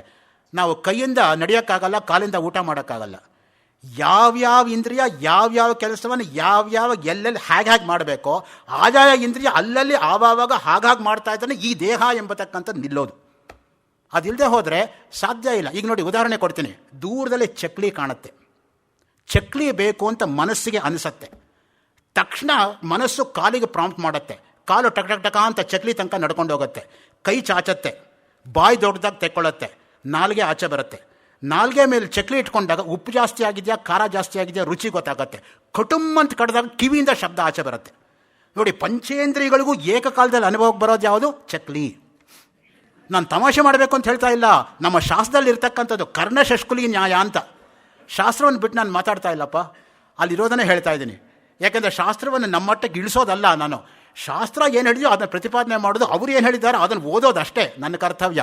ಯಾಕೆಂದ್ರೆ ನಾನು ಪಂಡಿತನೂ ಅಲ್ಲ, ನಾನು ಅವ್ರ ಮಟ್ಟಕ್ಕೆ ಅರ್ಥ ಮಾಡ್ಕೊಳ್ಳೋನು ಅಲ್ಲ. ಇರೋದನ್ನು ಓದ್ಬಿಟ್ಟು ನಿಮಗೆ ಸಮರ್ಪಣೆ ಮಾಡ್ತಾ ಇದ್ದೀನಿ ಅಷ್ಟೇ. ಭೌತಿಕ ವಿಜ್ಞಾನ ಇಂದ್ರಿಯಗಳ ಪ್ರತ್ಯಕ್ಷಾನುಭವ ಅವಲೋಕನಕ್ಕೆ ಮಾತ್ರ ಪ್ರಾಧಾನ್ಯ. ಇಂದ್ರಿಯಕ್ಕೆ ತನ್ನದೇ ಆಗಿರ್ತಕ್ಕಂಥ ಸೀಮಿತಿ ಇದೆ. ಇಂದ್ರಿಯ ಲೋಲುಪನಾಗಿ ರಾವಣ ಹೇಗೆ ಹಾಳಾದ, ದುರ್ಯೋಧನ ಹೇಗೆ ಹಾಳಾದ, ತಾಲಜಂಗ ಎಂಬತಕ್ಕಂಥ ರಾಜ ಹೇಗೆ ಹಾಳಾದ, ಕಾಮಂದಕ ಎಂಬತಕ್ಕಂಥ ರಾಜ ಹೇಗೆ ಹಾಳಾದ ಅಂತ ಎಲ್ಲ ಕೂಡ ಕೋಟ್ ಮಾಡ್ತಾರೆ ಮಹಾಭಾರತದಲ್ಲಿ, ಧರ್ಮ ಅನ್ನೋ ಗ್ರಂಥದಲ್ಲಿ. ಅದನ್ನು ಹೇಳುವಾಗ ನಾನು ಹೇಳ್ತೀನಿ, ಇಲ್ಲಿ ಬೇಡ. ಸೂರ್ಯಗ್ರಹಣ, ಚಂದ್ರಗ್ರಹಣ ನೋಡಿ, ಈಗ ಡೈರೆಕ್ಟಾಗಿ ಸೈನ್ಸಿಗೆ ಬರ್ತಾರೆ. ಸೂರ್ಯಗ್ರಹಣ ಅಥವಾ ಚಂದ್ರಗ್ರಹಣದ ಬಗ್ಗೆ ನಿರ್ಧರಿಸುವಾಗ ಪೃಥ್ವಿಯ ಅಥವಾ ಚಂದ್ರನ ಗತಿ ಜ್ಞಾನ ನಮಗೆ ಅವಶ್ಯಕ. ಆ ಗತಿಯ ಆಧಾರದ ಮೇಲೆ ಗಣಿತೀಯ ಲೆಕ್ಕವನ್ನು ಅವಲಂಬಿಸಿ ಗ್ರಹಣದ ಬಗ್ಗೆ ಹೇಳಲಾಗುತ್ತದೆ. ನವಗ್ರಹಗಳು ನಮಗೆಲ್ಲ ಗೊತ್ತು. ಆದರೆ 10ನೇ ಒಂದು ಗ್ರಹ ಇದೆ, ಯಾರು ಗೊತ್ತಾ? ಅಳಿಯ, ಜಾಮಾತ ದಶಮಗ್ರಹ ಅಂತ. ನಾವಲ್ಲೊಂದು ಮಾತು ಹೇಳ್ತಾರೆ, ಅದು ಕೊಡು ಇದು ಕೊಡು ಅಂತ ಅತ್ತೆ ಮಾವಂತನ್ನು ಪೀಡಿಸ್ತಾರಲ್ಲ, ಸೈಟ್ ಕೊಡು, ನನಗೆ ಬಂಗ್ಲೆ ಕೊಡು, ಕಾರ್ ಕೊಡಿಸು ಅಂತ. ಅದನ್ನು ಜಾಮಾತ ದಶಮಗ್ರಹ ಅಂತ, 10ನೇ ಗ್ರಹ ಅಂತ. ಸೊ ಗ್ರಹಗಳ ಚಲನವಲನಗಳು ಯಾವ ರೀತಿಯಾಗಿ ನಡೆಯುತ್ತೆ ಅದನ್ನೆಲ್ಲ ಕೂಡ ವರ್ಣನೆ ಮಾಡ್ತಾರೆ. ಚಂದ್ರನ ಗತಿ ಜ್ಞಾನ ನಮಗೆ ಅವಶ್ಯವಾಗಿದ್ದು, ಗತಿಯ ಆಧಾರದ ಮೇಲೆ ಗಣಿತೀಯ ಲೆಕ್ಕವನ್ನು ಅವಲಂಬಿಸಿ ಗ್ರಹಣದ ಬಗ್ಗೆ ಹೇಳಲಾಗುತ್ತದೆ. ವೈಜ್ಞಾನಿಕ ಅಧ್ಯಯನದ ಕ್ರಮದಲ್ಲಿ ಪ್ರಯೋಗ ಪ್ರಾತ್ಯಕ್ಷಿತೆಗಳಿಗೆ ಮಾತ್ರ ಅವಕಾಶ ಇರುತ್ತದೆಯೇ ಹೊರತು ವ್ಯಕ್ತಿನಿಷ್ಠ ಶ್ರದ್ಧೆ, ನಂಬಿಕೆಗಳಿಗೆ ಮಾನ್ಯತೆ ಇರುವುದಿಲ್ಲ. ನೀವು ನಂಬಿಕೆ ಇಟ್ಕೊಂಡು ಮೋಸ ಮಾಡಬೇಡಿ. ಪ್ರತ್ಯಕ್ಷವಾಗಿ ನೋಡಿ ಅದು ಹೆಂಗಾಗ್ತಾ ಇದೆ ಅಂತ. ಉದಾಹರಣೆಗೆ ಕೊಡ್ತಾರೆ ನೋಡಿ, ಎಕ್ಸಾಂಪಲ್. ಪ್ರಯೋಗದ ಮೂಲಕ ವಸ್ತುವಿನ ಆಯತನ ಉಷ್ಣದಿಂದ ಹಿಗ್ಗುತ್ತದೆ, ತಂಪಿನಿಂದ ಕುಗ್ಗುತ್ತದೆ ಎಂದು ಸಿದ್ಧ ಮಾಡಿ ತೋರಿಸಬಲ್ಲೆವು. ಯಾವುದೇ ಒಂದು ಧಾತುವಿನ ಗೋಲಕವನ್ನು ಲೋಹದ ಬಳೆಯಲ್ಲಿ ಹಾಯಿಸುತ್ತೇವೆ ಎಂದು ಇಟ್ಟುಕೊಳ್ಳಿ. ಧಾತುವಿನ ಗೋಲಕವನ್ನು ಉಷ್ಣದಲ್ಲಿ ಕಾಯಿಸಿದಾಗ ಲೋಹದ ಬಳೆಯಲ್ಲಿ ಹಾಯಲಾರದು. ಹಾಗೂ ಅದೇ ಧಾತುವನ್ನು ತಣ್ಣೀರು ಸುರಿದು ತಂಪುಗೊಳಿಸಿದಾಗ ಪುನಃ ಲೋಹದ ಬಳೆಯಲ್ಲಿ ಹಾದು ಹೋಗಬಹುದು. ಆದರೆ ಇಲ್ಲಿ ಮುಖ್ಯವಾಗಿ ನಾವು ಪರಿಭಾವಿಸಬೇಕಾದ ಅಂಶ ಎಂದರೆ, ಈ ತರಹದ ವಸ್ತುನಿಷ್ಠ ಅಧ್ಯಯನದ ಮೂಲಕ ಅತೀಂದ್ರಿಯ ಸತ್ಯದ ಅನ್ವೇಷಣೆ ಮಾಡಲು ಸಾಧ್ಯವೇ ಎಂದಾಗಿದೆ. ಸೃಷ್ಟಿ 2 ಪ್ರಕಾರ, ಜಡ ಹಾಗೂ ಚೇತನ. ಸೃಷ್ಟಿ ವಿಜ್ಞಾನದ ಅನುಸಾರವಾಗಿ ಚೇತನ ಸೃಷ್ಟಿ 4 ಅಂಗಗಳು. ಜರಾಯುಜ, ಜರಾಯು ಎಂದರೆ ಆವರಣದಲ್ಲಿ ಹುಟ್ಟಿಕೊಂಡಂತಹ ಉತ್ಪನ್ನವಾದ ಜೀವಗಳು. 2ನೇದು ಅಂಡಜ, ಮೊಟ್ಟೆ ಒಡೆದು ಹೊರಬರತಕ್ಕಂತಹ ಜೀವಿಗಳು. 3 ಸ್ವೇದಜ, ಬೆವರಿನಿಂದ ಉತ್ಪನ್ನವಾಗತಕ್ಕಂತಹ ಜೀವಗಳು. 4 ಉದ್ಭಿಜ್ಜ, ಭೂಮಿಯಲ್ಲಿ ಸೀಳಿ ಹೊರಬರತಕ್ಕಂತಹ ಸಸ್ಯ, ವೃಕ್ಷ ಇತ್ಯಾದಿಗಳು. ಸಸ್ಯಗಳಲ್ಲೂ ಕೂಡ ಜೀವ ಚೈತನ್ಯವಿದೆ ಎಂಬುದು ವೈಜ್ಞಾನಿಕ ಸತ್ಯ. ಪ್ಲ್ಯಾಂಟ್ಸ್ ಹ್ಯಾವ್ ಗಾಟ್ ಲೈಫ್ ಅಂತ ಜಗದೀಶ್ ಚಂದ್ರ ಬೋಸ್ ಏನು ಅನ್ವೇಷಣೆ ಮಾಡಿ ತಿಳ್ಕೊಂಡೋ ಆ ರೀತಿಯಾಗಿ ಇಂದಿನ ಫಿಸಿಕಲ್ ಸೈನ್ಸ್ ಅತ್ಯದ್ಭುತ ಪ್ರಗತಿಯನ್ನು ಸಾಧಿಸಿ ಯಂತ್ರ ಮಾನವರ ರೋಬೋಗಳ ಮುಖಾಂತರ ಅತ್ಯಾಶ್ಚರ್ಯಕರವಾದ ಕೆಲಸ ಮಾಡಿಸಲು ಸಾಧ್ಯವಾಗಿದೆ. ಕಂಪ್ಯೂಟರ್ಗಳ ಸಹಾಯದಿಂದ ಮಾನವ ಮಸ್ತಿಷ್ಕವೂ ಕೂಡ ಅರಿಯಲಾರದ ನಿಗೂಢ ಕಾರ್ಯಗಳನ್ನು ಮಾಡಬಹುದಾಗಿದೆ. ಆದರೆ ಯಾವ ವಿಜ್ಞಾನವೂ ಒಂದು ಅಣುವಿನಲ್ಲಿ ಚೈತನ್ಯವನ್ನು, ಜೀವವನ್ನು ಉತ್ಪನ್ನ ಮಾಡಲು ಸಾಧ್ಯವಿಲ್ಲ. ಅಮೆರಿಕದ ವಿಶ್ವವಿಖ್ಯಾತ ವೈಜ್ಞಾನಿಕ JB Rayan reach of the mind ಎಂಬ ಗ್ರಂಥದ ಪ್ರಾರಂಭದಲ್ಲಿ ಹೀಗೆ ಬರೆಯುತ್ತಾನೆ. ಅವರ ಅಧ್ಯಯನ ನೋಡಿ ಯಾವ ರೀತಿಯಾಗಿತ್ತು ಅಂತ. Reach of the mind, JB Rayan. ಎಷ್ಟೋ ಜನ ಸೈಂಟಿಸ್ಟ್ಗೆ ಆ ವರ್ಕ್ ಇದೆ ಅಂತಲೇ ಗೊತ್ತಿಲ್ಲ. ಇವರು ಒಬ್ಬ ಲಿಂಗ್ವಿಸ್ಟ್ ಆಗಿ, ಒಬ್ಬ ಫಿಲಾಸಫರ್ ಆಗಿ, ಒಬ್ಬ ಸಂಸ್ಕಾರವಂತರಾಗಿ ಇವರ ಕೃತಿನ ಕೋಟ್ ಮಾಡ್ತಾರೆ ನೋಡಿ. Science cannot explain what the human mind really is and how it works with the brain. No one even pretends to know how consciousness is produced. ಇದು ತುಂಬ ಮುಖ್ಯವಾಗಿರ್ತಕ್ಕಂಥ ಅಂಶ. ಸೈಕಾಲಜಿಸ್ಟ್ಗೂ ಹೌದು. What is subconscious mind, what is unconscious mind, what is conscious mind, what is supra conscious mind ಅದನ್ನು ವರ್ಣನೆ ಮಾಡ್ತಾರೆ. When individual consciousness merges with universal consciousness, what remains is only consciousness which one should not even be conscious of. Aurobindo future ಪೊಯಿಟ್ರಿನಲ್ಲಿ consciousness ಬಗ್ಗೆ ಎಷ್ಟು ಕೃತಿಗಳು ನಡೀತಾ ಇದೆ. ರಾಮಕೃಷ್ಣಾಶ್ರಮ ಕಲ್ಕತ್ತಾದವರು 4 ವಾಲ್ಯೂಮ್ ರಿಸರ್ಚ್ ಪೇಪರ್ಸ್ ಹೊರತಂದಿದ್ದಾರೆ, consciousness in physics and metaphysics ಅಂತ. ಯಾವ ರೀತಿಯಾಗಿ ಆರ್ಟಿಫಿಷಿಯಲ್ ಇಂಟೆಲಿಜೆನ್ಸ್ ಯಾವ ರೀತಿ ವರ್ಕೌಟ್ ಆಗುತ್ತೆ, ಈ ಥರದ್ದೆಲ್ಲ ಕೂಡ ಮುಕ್ತ ಮನಸ್ಸಿನಿಂದ ವಿಜ್ಞಾನಿಗಳು ವೇದಾಂತಿಗಳ ಜೊತೆ ಚರ್ಚೆ ಮಾಡಬೇಕು. ವೇದಾಂತಿಗಳು ಮುಕ್ತ ಮನಸ್ಸಿನಿಂದ ವಿಜ್ಞಾನಿಗಳು ಏನು ಹೇಳ್ತಾರೋ ಕೇಳಬೇಕು. ಆಮೇಲೆ ಯಾವ ಸರಿ ಯಾವ ತಪ್ಪು ಅಂತ ಡಿಸ್ಕಸ್ ಮಾಡಿಬಿಟ್ಟು ಒಂದು ಇತ್ಯರ್ಥಕ್ಕೆ ಬರಬೇಕು. ಅದು ಮುಖ್ಯವಾಗಿ ಆಗಬೇಕಾಗಿರ್ತಕ್ಕಂಥ ಕೆಲಸ 21ನೇ ಶತಮಾನದಲ್ಲಿ. ಯಾಕೆಂದರೆ ಬರೀ ಸೈನ್ಸ್ ಇಟ್ಕೊಂಡು ನಮಗೆ ಉಳಗಾಲ ಇಲ್ಲ, ಬರೀ ವೇದಾಂತ ಇಟ್ಕೊಂಡು ಸಮನ್ವಯ ಮಾಡೋಕ್ಕೆ ಆಗದೆ ಹೋದರೂ ಕೂಡ ಪ್ರಯೋಜನ ಆಗಲ್ಲ. ಯಾಕೆಂದರೆ ಆಧುನಿಕ ಮಕ್ಕಳು ಕೇಳ್ತಕ್ಕಂಥ ಪ್ರಶ್ನೆಗೆ ನಾವು ತಯಾರಾಗಿರಬೇಕು. ನಾವೇನು ಮಾಡ್ತೀವಿ, ಮಕ್ಕಳು ಕೇಳಿದಾಗ ಬಾಯಿ ಮುಚ್ಚ, ನಮ್ಮ ತಂದೆ ಮಾಡ್ತಾಯಿದ್ರೆ ಮಾಡ್ಕೊಂಡು ಹೋಗು, ಪ್ರಶ್ನೆ ಕೇಳ್ತೀಯಾ? ಆ ರೀತಿ ಬಾಯಿ ಮುಚ್ಚೋದ್ರಿಂದನೇ ಅವರಿಗೆ ರೆಬೆಲಿಯಸ್ ಆ್ಯಟಿಟ್ಯೂಡ್ ಡೆವಲಪ್ ಆಗೋದು. ನನಗೆ ಗೊತ್ತಿಲ್ಲಪ್ಪ, ನಾನು ತಿಳ್ಕೊಂಡು ಬಂದು ಹೇಳ್ತೀನಿ, ಓದ್ಕೊಂಡು ಬಂದು ಹೇಳ್ತೀನಿ, ಗುರುಗಳ ಹತ್ರ ಕೇಳ್ಕೊಂಡು ಬಂದು ಹೇಳ್ತೀನಿ ಅನ್ನೋ ಪ್ರಾಮಾಣಿಕತೆ ಇರಬೇಕು ನಮಗೆ. ಪ್ರಶ್ನೋಪನಿಷತ್ ಗುರು ಹೇಳ್ತಾನೆ ನೋಡಿ, 6 ಜನ ಶಿಷ್ಯರು ಬಂದು 6 ಪ್ರಶ್ನೆ ಕೇಳಿದಾಗ ಅವನು ಏನು ಉತ್ತರ ಕೊಡ್ತಾನೆ, ನನಗೆ ಸ್ವಲ್ಪ ಸಮಯ ಕೊಡಿಪ್ಪ, ನಾನು ಯೋಚನೆ ಮಾಡ್ತೀನಿ, ನನಗೆ ಗೊತ್ತಾದರೆ ನಾನು ಹೇಳ್ತೀನಿ, ಗೊತ್ತಾಗದೆ ಹೋದರೆ ನನ್ನ ಗುರುಗಳಿದ್ದಾರಲ್ಲ ಅವ್ರ ಹತ್ರ ಹೋಗೋಣ, ನಿಮ್ಮ ಜೊತೆ ನಾನು ಸೇರ್ಕೋತೀನಿ, 7 ಜನ ಅಲ್ಲಿ ಹೋಗೋಣ ಅಂತ ಹೇಳ್ತಾನೆ. ಆ ವಿನಯ ಇರಬೇಕು ಮನುಷ್ಯನಿಗೆ. ಮುಖ್ಯವಾಗಿ ವಿದ್ಯಾ ದದಾತಿ ವಿನಯಂ ನತು ಅಹಂಕಾರ. ಓದ್ತಾ ಓದ್ತಾ ಓದ್ತಾ ನನಗೇನು ಗೊತ್ತಿಲ್ಲ ಅನ್ನೋ ಗೊತ್ತಾಗಬೇಕು, ಅದಕ್ಕೆ ಓದೋಕ್ಕೆ ಹೋಗಲ್ಲ.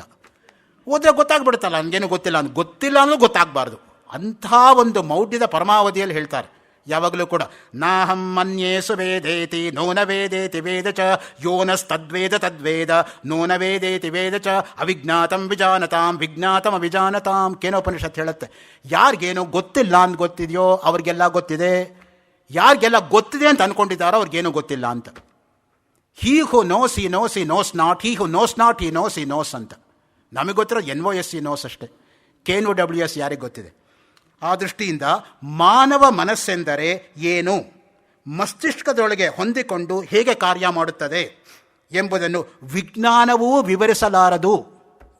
ಮ್ಯಾನ್ ದ ಅನ್ನೋನ್ ಅಂತ ಒಂದು ಪುಸ್ತಕ ಇದೆ, ಅಲೆಕ್ಸಿಸ್ ಕ್ಯಾರಲ್, ಅವನೊಬ್ಬ ಡಾಕ್ಟ್ರು. ಅವನು ಹೇಳ್ತಾನೆ, I don't know what is body ಅಂತ. ದೇಹದ ಪ್ರತಿಯೊಂದು ಅಂಗಾಂಗ ಗೊತ್ತಿರ್ತಕ್ಕಂಥ ವೈದ್ಯ, his confession, man the unknown ಅಂತಾನೆ ಆ ಕೃತಿಯ ಹೆಸರು.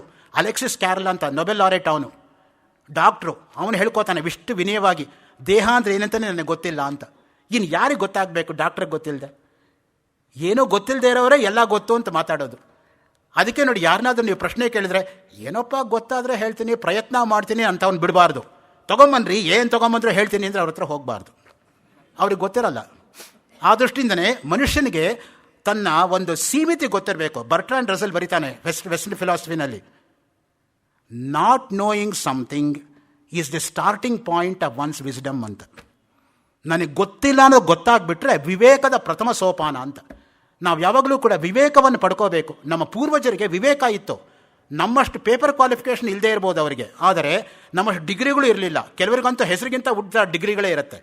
ಕೆಲವು ಡಾಕ್ಟ್ರುಗಳ ಮನೆ ಮುಂದೆ ನೀವು ನೋಡಿದರೆ ಅವ್ರ ಹೆಸರಿಗಿಂತ ಉದ್ದ ಹಾಕ್ಕೊಂಡಿರ್ತಾರೆ ಡಿಗ್ರಿಗಳು. ಅಷ್ಟಿದ್ರೂ ಕೂಡ ನೀನು ಅವ್ರ ಹತ್ರ ಹೋಗಲ್ಲ, ಯಾಕಂದ್ರೆ ನಿನಗೆ ನಂಬಿಕೆ ಇಲ್ಲ. ಅದಕ್ಕೆ ಫ್ಯಾಮಿಲಿ ಡಾಕ್ಟರ್ಸ್ ಅಂತ ಕೆಲವರು ಇರೋದು. ಅವರಿಗೆ ಬರೀ MBBS ಮಾತ್ರ ಇರ್ಬೋದು, ಇನ್ನೇನು ಡಿಗ್ರಿ ಇಲ್ಲದೆ ಇರ್ಬೋದು, ಆದರೆ ಕೈಗುಣ. ಕೆಲವರು ಔಷಧಿ ಕೊಟ್ಟರೆ ಖಂಡಿತವಾಗಿ ವಾಸಿ ಆಗತ್ತೆ ಅನ್ನೋ ಒಂದು ನಂಬಿಕೆ. ಅದಕ್ಕೆ ರಾಧಾಕೃಷ್ಣನ್ ಬರೀತಾರೆ, it's the faith in the doctor which cures the patient more than the actual medicine which he prescribes. ವೈದ್ಯ ಕೊಡ್ತಕ್ಕಂಥ ಔಷಧಿಯಿಂದ ಅಲ್ಲ ಗುಣ ಆಗ್ತಾ ಇರೋದು, ರೋಗಿಗೆ ವೈದ್ಯರಲ್ಲಿರ್ತಕ್ಕಂಥ ನಂಬಿಕೆಯಿಂದನೇ ಗುಣ ಆಗ್ತಾ ಇದೆ ಅಂತ. ನಮ್ಮ ವೈದ್ಯರು ಕೊಟ್ಟಮೇಲೆ ಗುಣ ಆಗತ್ತೆ ಅನ್ನೋ ನಂಬಿಕೆ. ಯಾವುದೇ ಮಾಡಬೇಕಾದ್ರೂ ಕೂಡ ನಂಬಿಕೆ ಇರಬೇಕು ಮನುಷ್ಯನಿಗೆ. ಶಾಸ್ತ್ರಸ್ಯ ಗುರುವಾಕ್ಯಸ್ಯ ಸತ್ಯಬುದ್ಧಿಯ ಅವಧಾರಣ ಸಾಶ್ರದ್ಧಾ ಕಥಿತಾ ಸದ್ಭಿ ಯಯಾ ವಸ್ತು ಉಪಲಭ್ಯತೆ. ಶಂಕರಾಚಾರ್ಯ ವಿವೇಕ ಚೂಡಾಮಣಿ. ಶಾಸ್ತ್ರದಲ್ಲಿ ಗುರುವಾಕ್ಯದಲ್ಲಿ ಅಚಲವಾಗಿರ್ತಕ್ಕಂಥ ನಂಬಿಕೆ. ಅದಕ್ಕೆ ಹೇಳ್ತಾರೆ ನೋಡಿ, ಸ್ವಾನುಭೂತ್ಯೇಕಮಾನಾಯ ನಮಃ ಶಾಂತಾಯ ವೀತಯೇ. ಭರ್ತೃಹರಿ ಕೋಟ್ ಮಾಡ್ತಾರೆ, ನೀತಿ ಶತಕದಲ್ಲಿ ಬರ್ತಕ್ಕಂಥ ಮಂಗಳ ಶ್ಲೋಕ ಅದು. ನೋಡಿ ಅವರ ವ್ಯಾಪಕವಾಗಿರೋ ಅಧ್ಯಯನ ಹೇಗಿತ್ತು ಅನ್ನೋದಕ್ಕೆ ಅಲ್ಲಿ ಹೇಳ್ತಾರೆ ನೋಡಿ, ದಿಕ್ಕಾಲಾದ್ಯನವಚ್ಛಿನ್ನ ಅನಂತ ಚಿನ್ಮಾತ್ರ ಮೂರ್ತಯೇ ಸ್ವಾನುಭೂತ್ಯೈಕಮಾನಾಯ ನಮಃ ಶಾಂತಾಯ ತೇಜಸೇ. ಭರ್ತೃಹರಿಯ ನೀತಿ ಶತಕದ ಮಂಗಳ ಶ್ಲೋಕ. ಭರ್ತೃಹರಿ ಗುಹೆ ಅಂತಿದೆ ಉಜ್ಜಯಿನಿನಲ್ಲಿ. ಉಜ್ಜಯಿನಿಯಿಂದ 15 ಕಿಲೋಮೀಟರ್ ದೂರ. 22 ದಿವಸದ ಕೆಳಗೆ ಇಷ್ಟೊತ್ತಿಗೆ ಆ ಭರ್ತೃಹರಿ ಗುಹೆಯಲ್ಲಿ ನಾನು ತೆವಳ್ಕೊಂಡು ಹೋಗ್ತಾ ಇದ್ದೆ. ಅಲ್ಲೊಂದು ಇಂಟರ್ನ್ಯಾಷನಲ್ ಸೆಮಿನಾರ್ ಇತ್ತು ಉಜ್ಜಯಿನಿನಲ್ಲಿ, ಅಲ್ಲಿಗೆ ಹೋಗಿದ್ದೆ. ಇಷ್ಟು ದೂರ ಬಂದಿದ್ದೇನಲ್ಲ, ಭರ್ತೃಹರಿ ನೋಡ್ಕೊಂಡು ಹೋಗೋಣ ಅಂದ್ಬಿಟ್ಟು ಆ ಗುಹೆ ಒಳಗೆ ಹೋದೆ. ಅಲ್ಲಿ ಇವತ್ತಿಗೂ ಕೂಡ ಯಾರು ಹೋದರೂ ಕೂಡ ಭರ್ತೃಹರಿ ಓನ್ ಹ್ಯಾಂಡ್ ರೈಟಿಂಗಲ್ಲಿ ಬರೆದಿರ್ತಕ್ಕಂಥ ನೀತಿ ಶತಕ, ವೈರಾಗ್ಯ ಶತಕವನ್ನು ಕಣ್ಣಾರೆ ನೋಡ್ಬೋದು. ಆ ದೃಷ್ಟಿಯಿಂದ ಅಂಥ ಜಾಗಗಳಿಗೆ ಹೋದಾಗ ನಾವು ಅದನ್ನು ಅನುಭವಿಸಿ ಬರಬೇಕು. ಆ ಸಾಹಿತ್ಯವನ್ನು ಪಾಠ ಮಾಡ್ತಕ್ಕಂಥವ್ರಿಗೆ ಆ ಸ್ವಂತ ಫಸ್ಟ್ ಹ್ಯಾಂಡ್ ನಾಲೆಡ್ಜ್ ಇರಬೇಕು. ಅದಿಲ್ಲದೆ ಹೋದರೆ ಸುಮ್ಮನೆ ಪುಸ್ತಕದ ಪಾಠ ಆಗತ್ತೆ ಹೊರತು ಪ್ರಯೋಜನಕ್ಕೆ ಬರೋದಿಲ್ಲ. ಅನುಭವ ಎಂಬುದು ಅಂತಃಕರಣದಲ್ಲಿ ಉಂಟಾಗುತ್ತದೆ. ಇನ್ನರ್ ಕಾನ್ಷಿಯಸ್ನೆಸ್ ಬ್ರ್ಯಾಕೆಟಲ್ಲಿ ಕೊಡ್ತಾರೆ. ಸದಾಚಾರಿಗಳು, ಸತ್ಯನಿಷ್ಠರು, ಸಾಧಕರ ಅಂತಃಕರಣದಲ್ಲಿ ಜನಿಸಿದ ಅನುಭವವನ್ನು ನಿರಾಕರಿಸಲಾಗುವುದಿಲ್ಲ. ಪರಮ ಪ್ರಮಾಣ ಯಾವುದಂದರೆ ಅನುಭವ. ಶಂಕರ ಭಾಷ್ಯ ಕೋಟ್ ಮಾಡ್ತಾರೆ, ನಹಿ ಶ್ರುತಿಶತೇನಾಪಿ ಅಗ್ನಿ ಶೀತಃ ಇತಿ ಅಭ್ಯುಪಗಂತಂ ಶಕ್ಯತೆ. 100 ವೇದವಾಕ್ಯ ಬಂದು ಬೆಂಕಿ ತಣ್ಣಗಿದೆ ತಣ್ಣಗಿದೆ ಅಂತ ಹೇಳಿದರೂ ಕೂಡ ನೀನು ಒಪ್ಪಬೇಕಾಗಿಲ್ಲ. ನಿನ್ನ ಅನುಭವಕ್ಕೇನು ಬರುತ್ತೆ? ಹತ್ತಿರ ಹೋದ್ಕೊಳ್ಳೆ ಬೆಂಕಿ ಸುಡುತ್ತಾ ಇಲ್ವೋ? ಪರಮ ಪ್ರಮಾಣ ಯಾವುದು? ಅನುಭವ. ನಾನು ಊಟ ಮಾಡಿ ನನ್ನ ಹಸುವೆ ಹೋಗುತ್ತೆ ಹೊರತು ನೀರಜ್ ಊಟ ಮಾಡಿ ನನ್ನ ಹಸು ಹೋಗಲಿ, ನಾಗೇಶಪ್ಪ ಊಟ ಮಾಡಿ ನನ್ನ ಹಸು ಹೋಗಲಿ ಅಂದರೆ ಹೋಗುತ್ತಾ? ನನಗೆ ಹಸುವಾದಾಗ ನಾನೇ ಊಟ ಮಾಡಬೇಕು. ಆ ರೀತಿ ನಿಮ್ಮ ಅನುಭವಕ್ಕೋಸ್ಕರ ನೀವೇ ಪ್ರಯತ್ನ ಮಾಡಬೇಕು. ಗುರು ಸಹಕಾರಿ ಕಾರಣ ಹೌದು, ಆದರೆ ಸಮಸ್ತವೂ ಗುರುನೇ ಮಾಡೋಕ್ಕಾಗಲ್ಲ. ನಿಮ್ಮ ಒಂದು ಪ್ರಯತ್ನವೂ ಇರಬೇಕದು.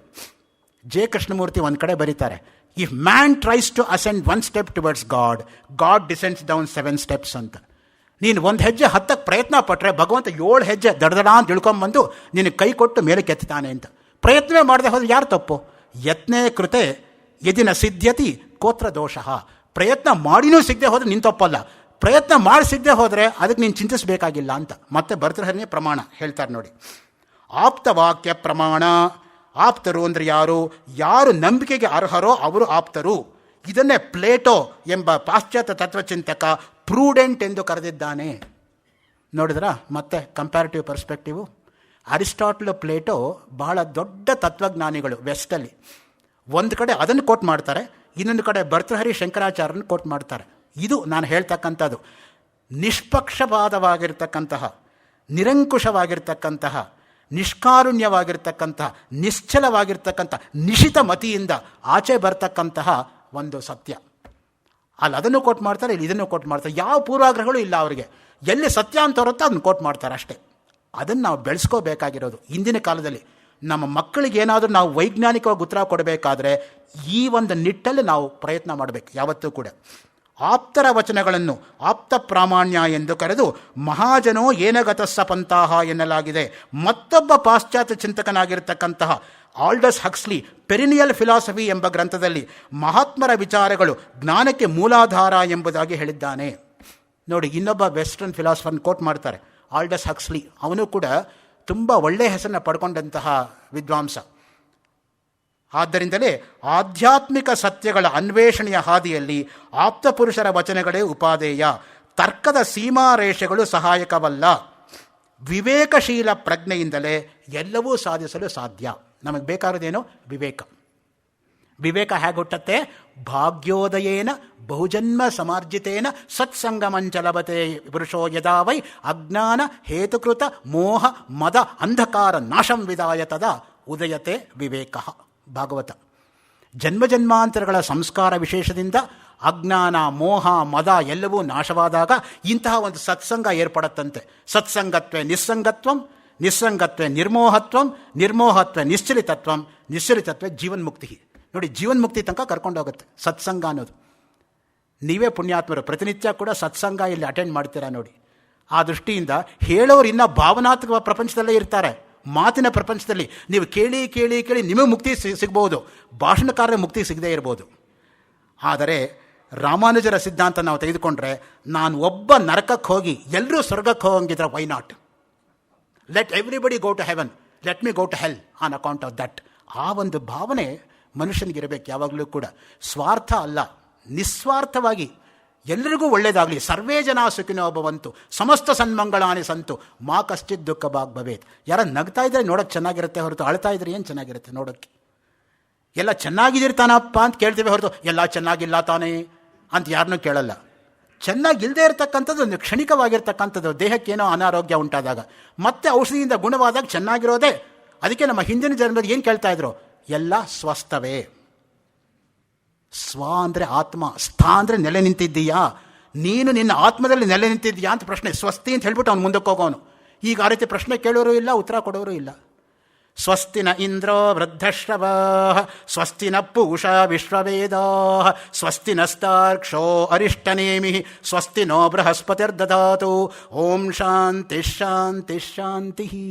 ಯಾಕೆ ಹೇಳಬೇಕು 3 ಸಲ? ಆಧ್ಯಾತ್ಮಿಕ, ಆದಿದೈವಿಕ, ಆದಿಭೌತಿಕ ದುಃಖಗಳ ನಿವಾರಣೆ ಆಗಲಿ ಅಂತ. ದುಃಖತ್ರಯಗಳ ನಿವಾರಣೆಗೋಸ್ಕರ ಶಾಂತಿ ಶಾಂತಿ ಶಾಂತಿ ಅಂತ 3 ಸಲ ಹೇಳೋದು. ಮುಖ್ಯವಾಗಿ ಯೋಗ ವಾಸಿಷ್ಠದಲ್ಲಿ ದೇಹವು ಚೇತನವತ್ ಎಂದರೆ ಚೈತನ್ಯಮಯವಿರುವಂತೆ ಭಾಸವಾಗುವುದರ ಪ್ರತೀಕ ಎಂಬುದನ್ನು ಹೇಳಲಾಗಿದೆ.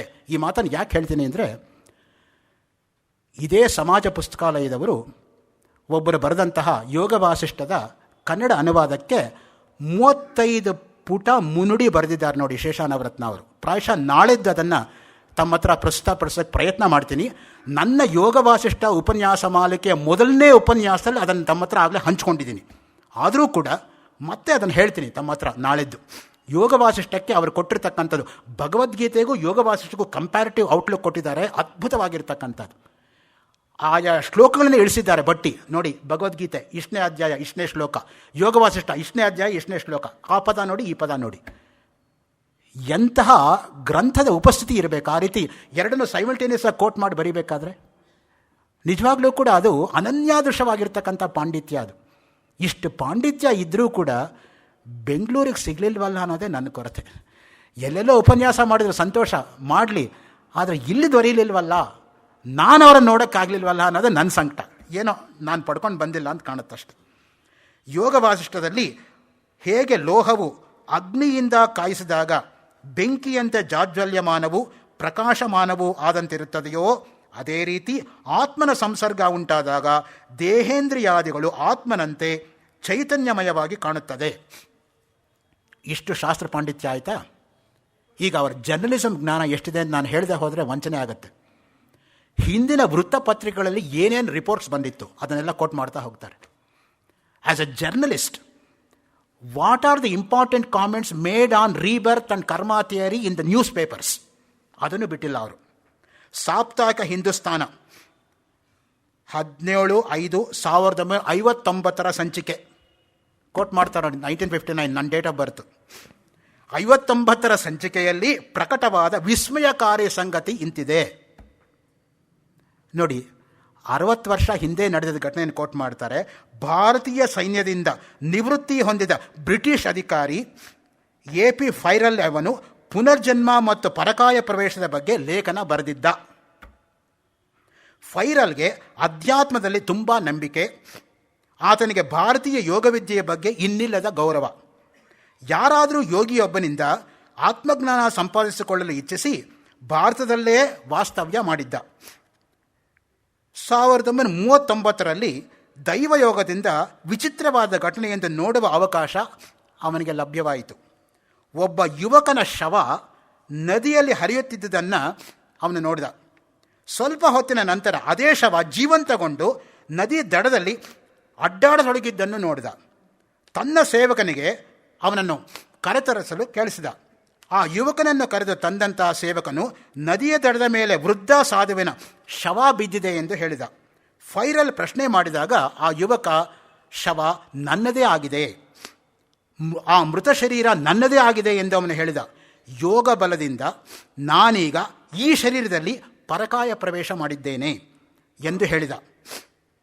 ಕುಮಾನ್ ಬೆಟ್ಟಗಳಲ್ಲಿ ಅಲಿಯುತ್ತಿದ್ದ ಫೈರಲ್ನಿಗೆ ಒಬ್ಬ ಯೋಗಿಯ ಕೃಪೆಯಿಂದ ಪುನರ್ಜನ್ಮ ಸಂಬಂಧದ ವಿಷಯದಲ್ಲಿ ಪ್ರತ್ಯಕ್ಷ ಪ್ರಮಾಣ ಲಭ್ಯವಾಯಿತು.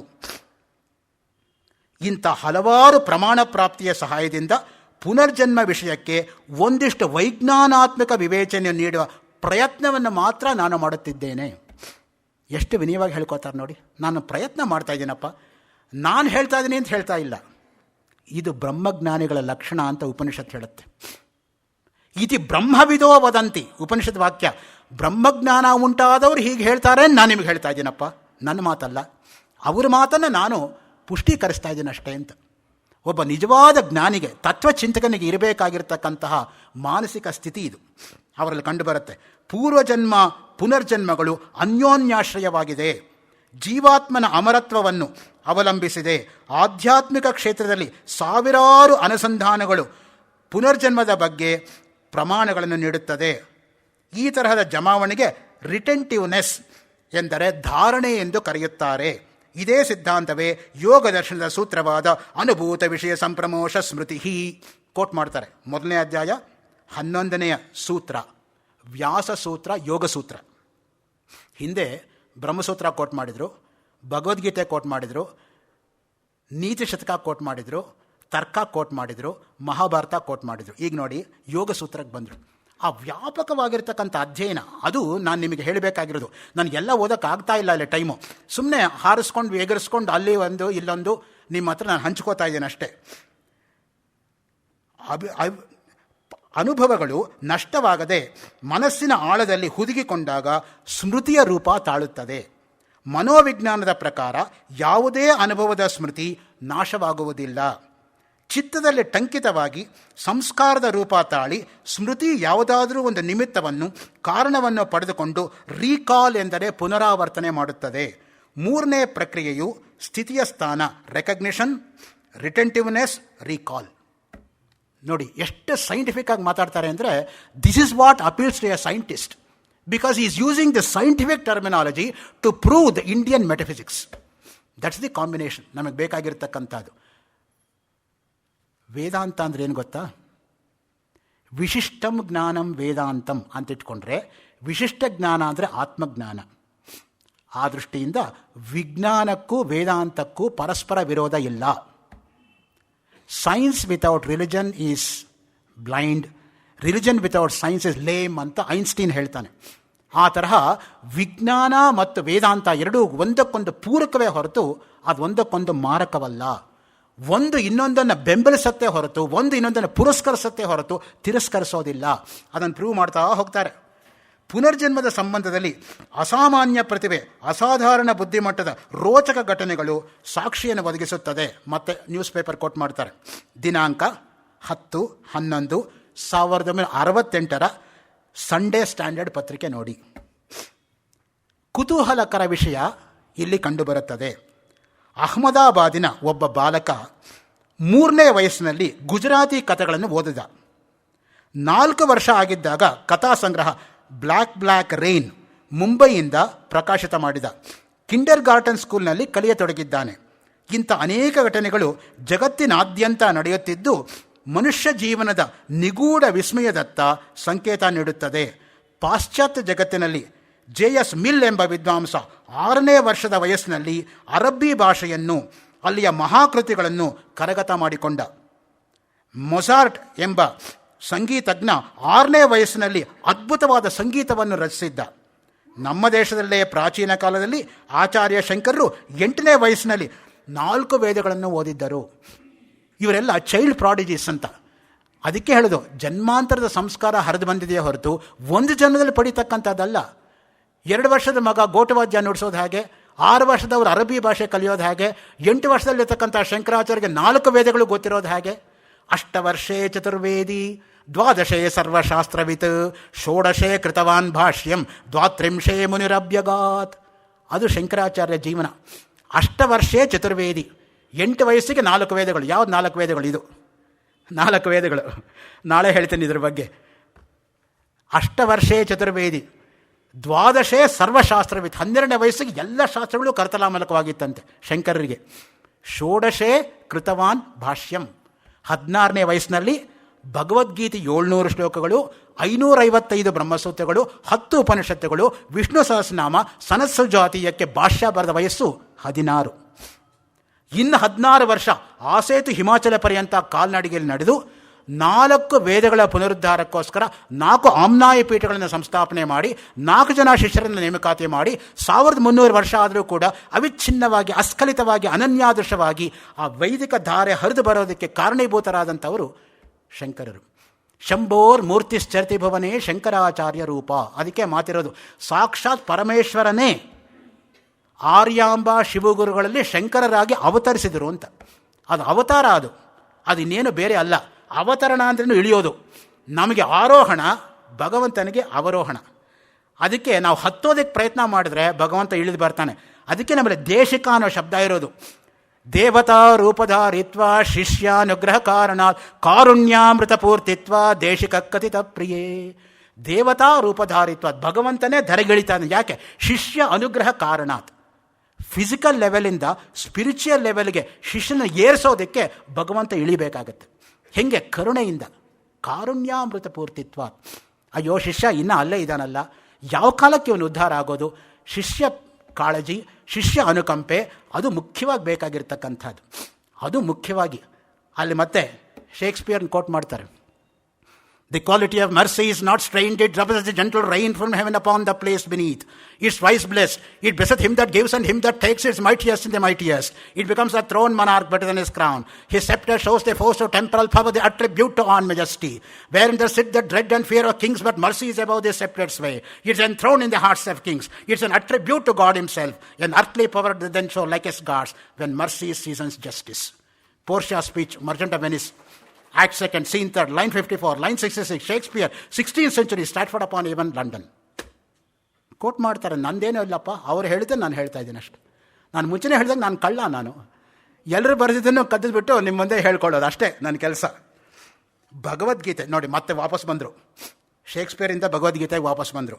ಭಗವದ್ಗೀತೆ ಅಧ್ಯಾಯ 15 ಶ್ಲೋಕ 8ರಲ್ಲಿ ಶರೀರಂ ಯದವಾಪ್ನೋತಿ ಯಚ್ಚಾಪ್ಯುತ್ಕ್ರಾಮತೀಶ್ವರಃ ಗೃಹೀತ್ವೈತಾನಿ ಸಂಯಾತಿ ವಾಯು ಗಂಧಾನಿವ ಆಶಯಾತ್.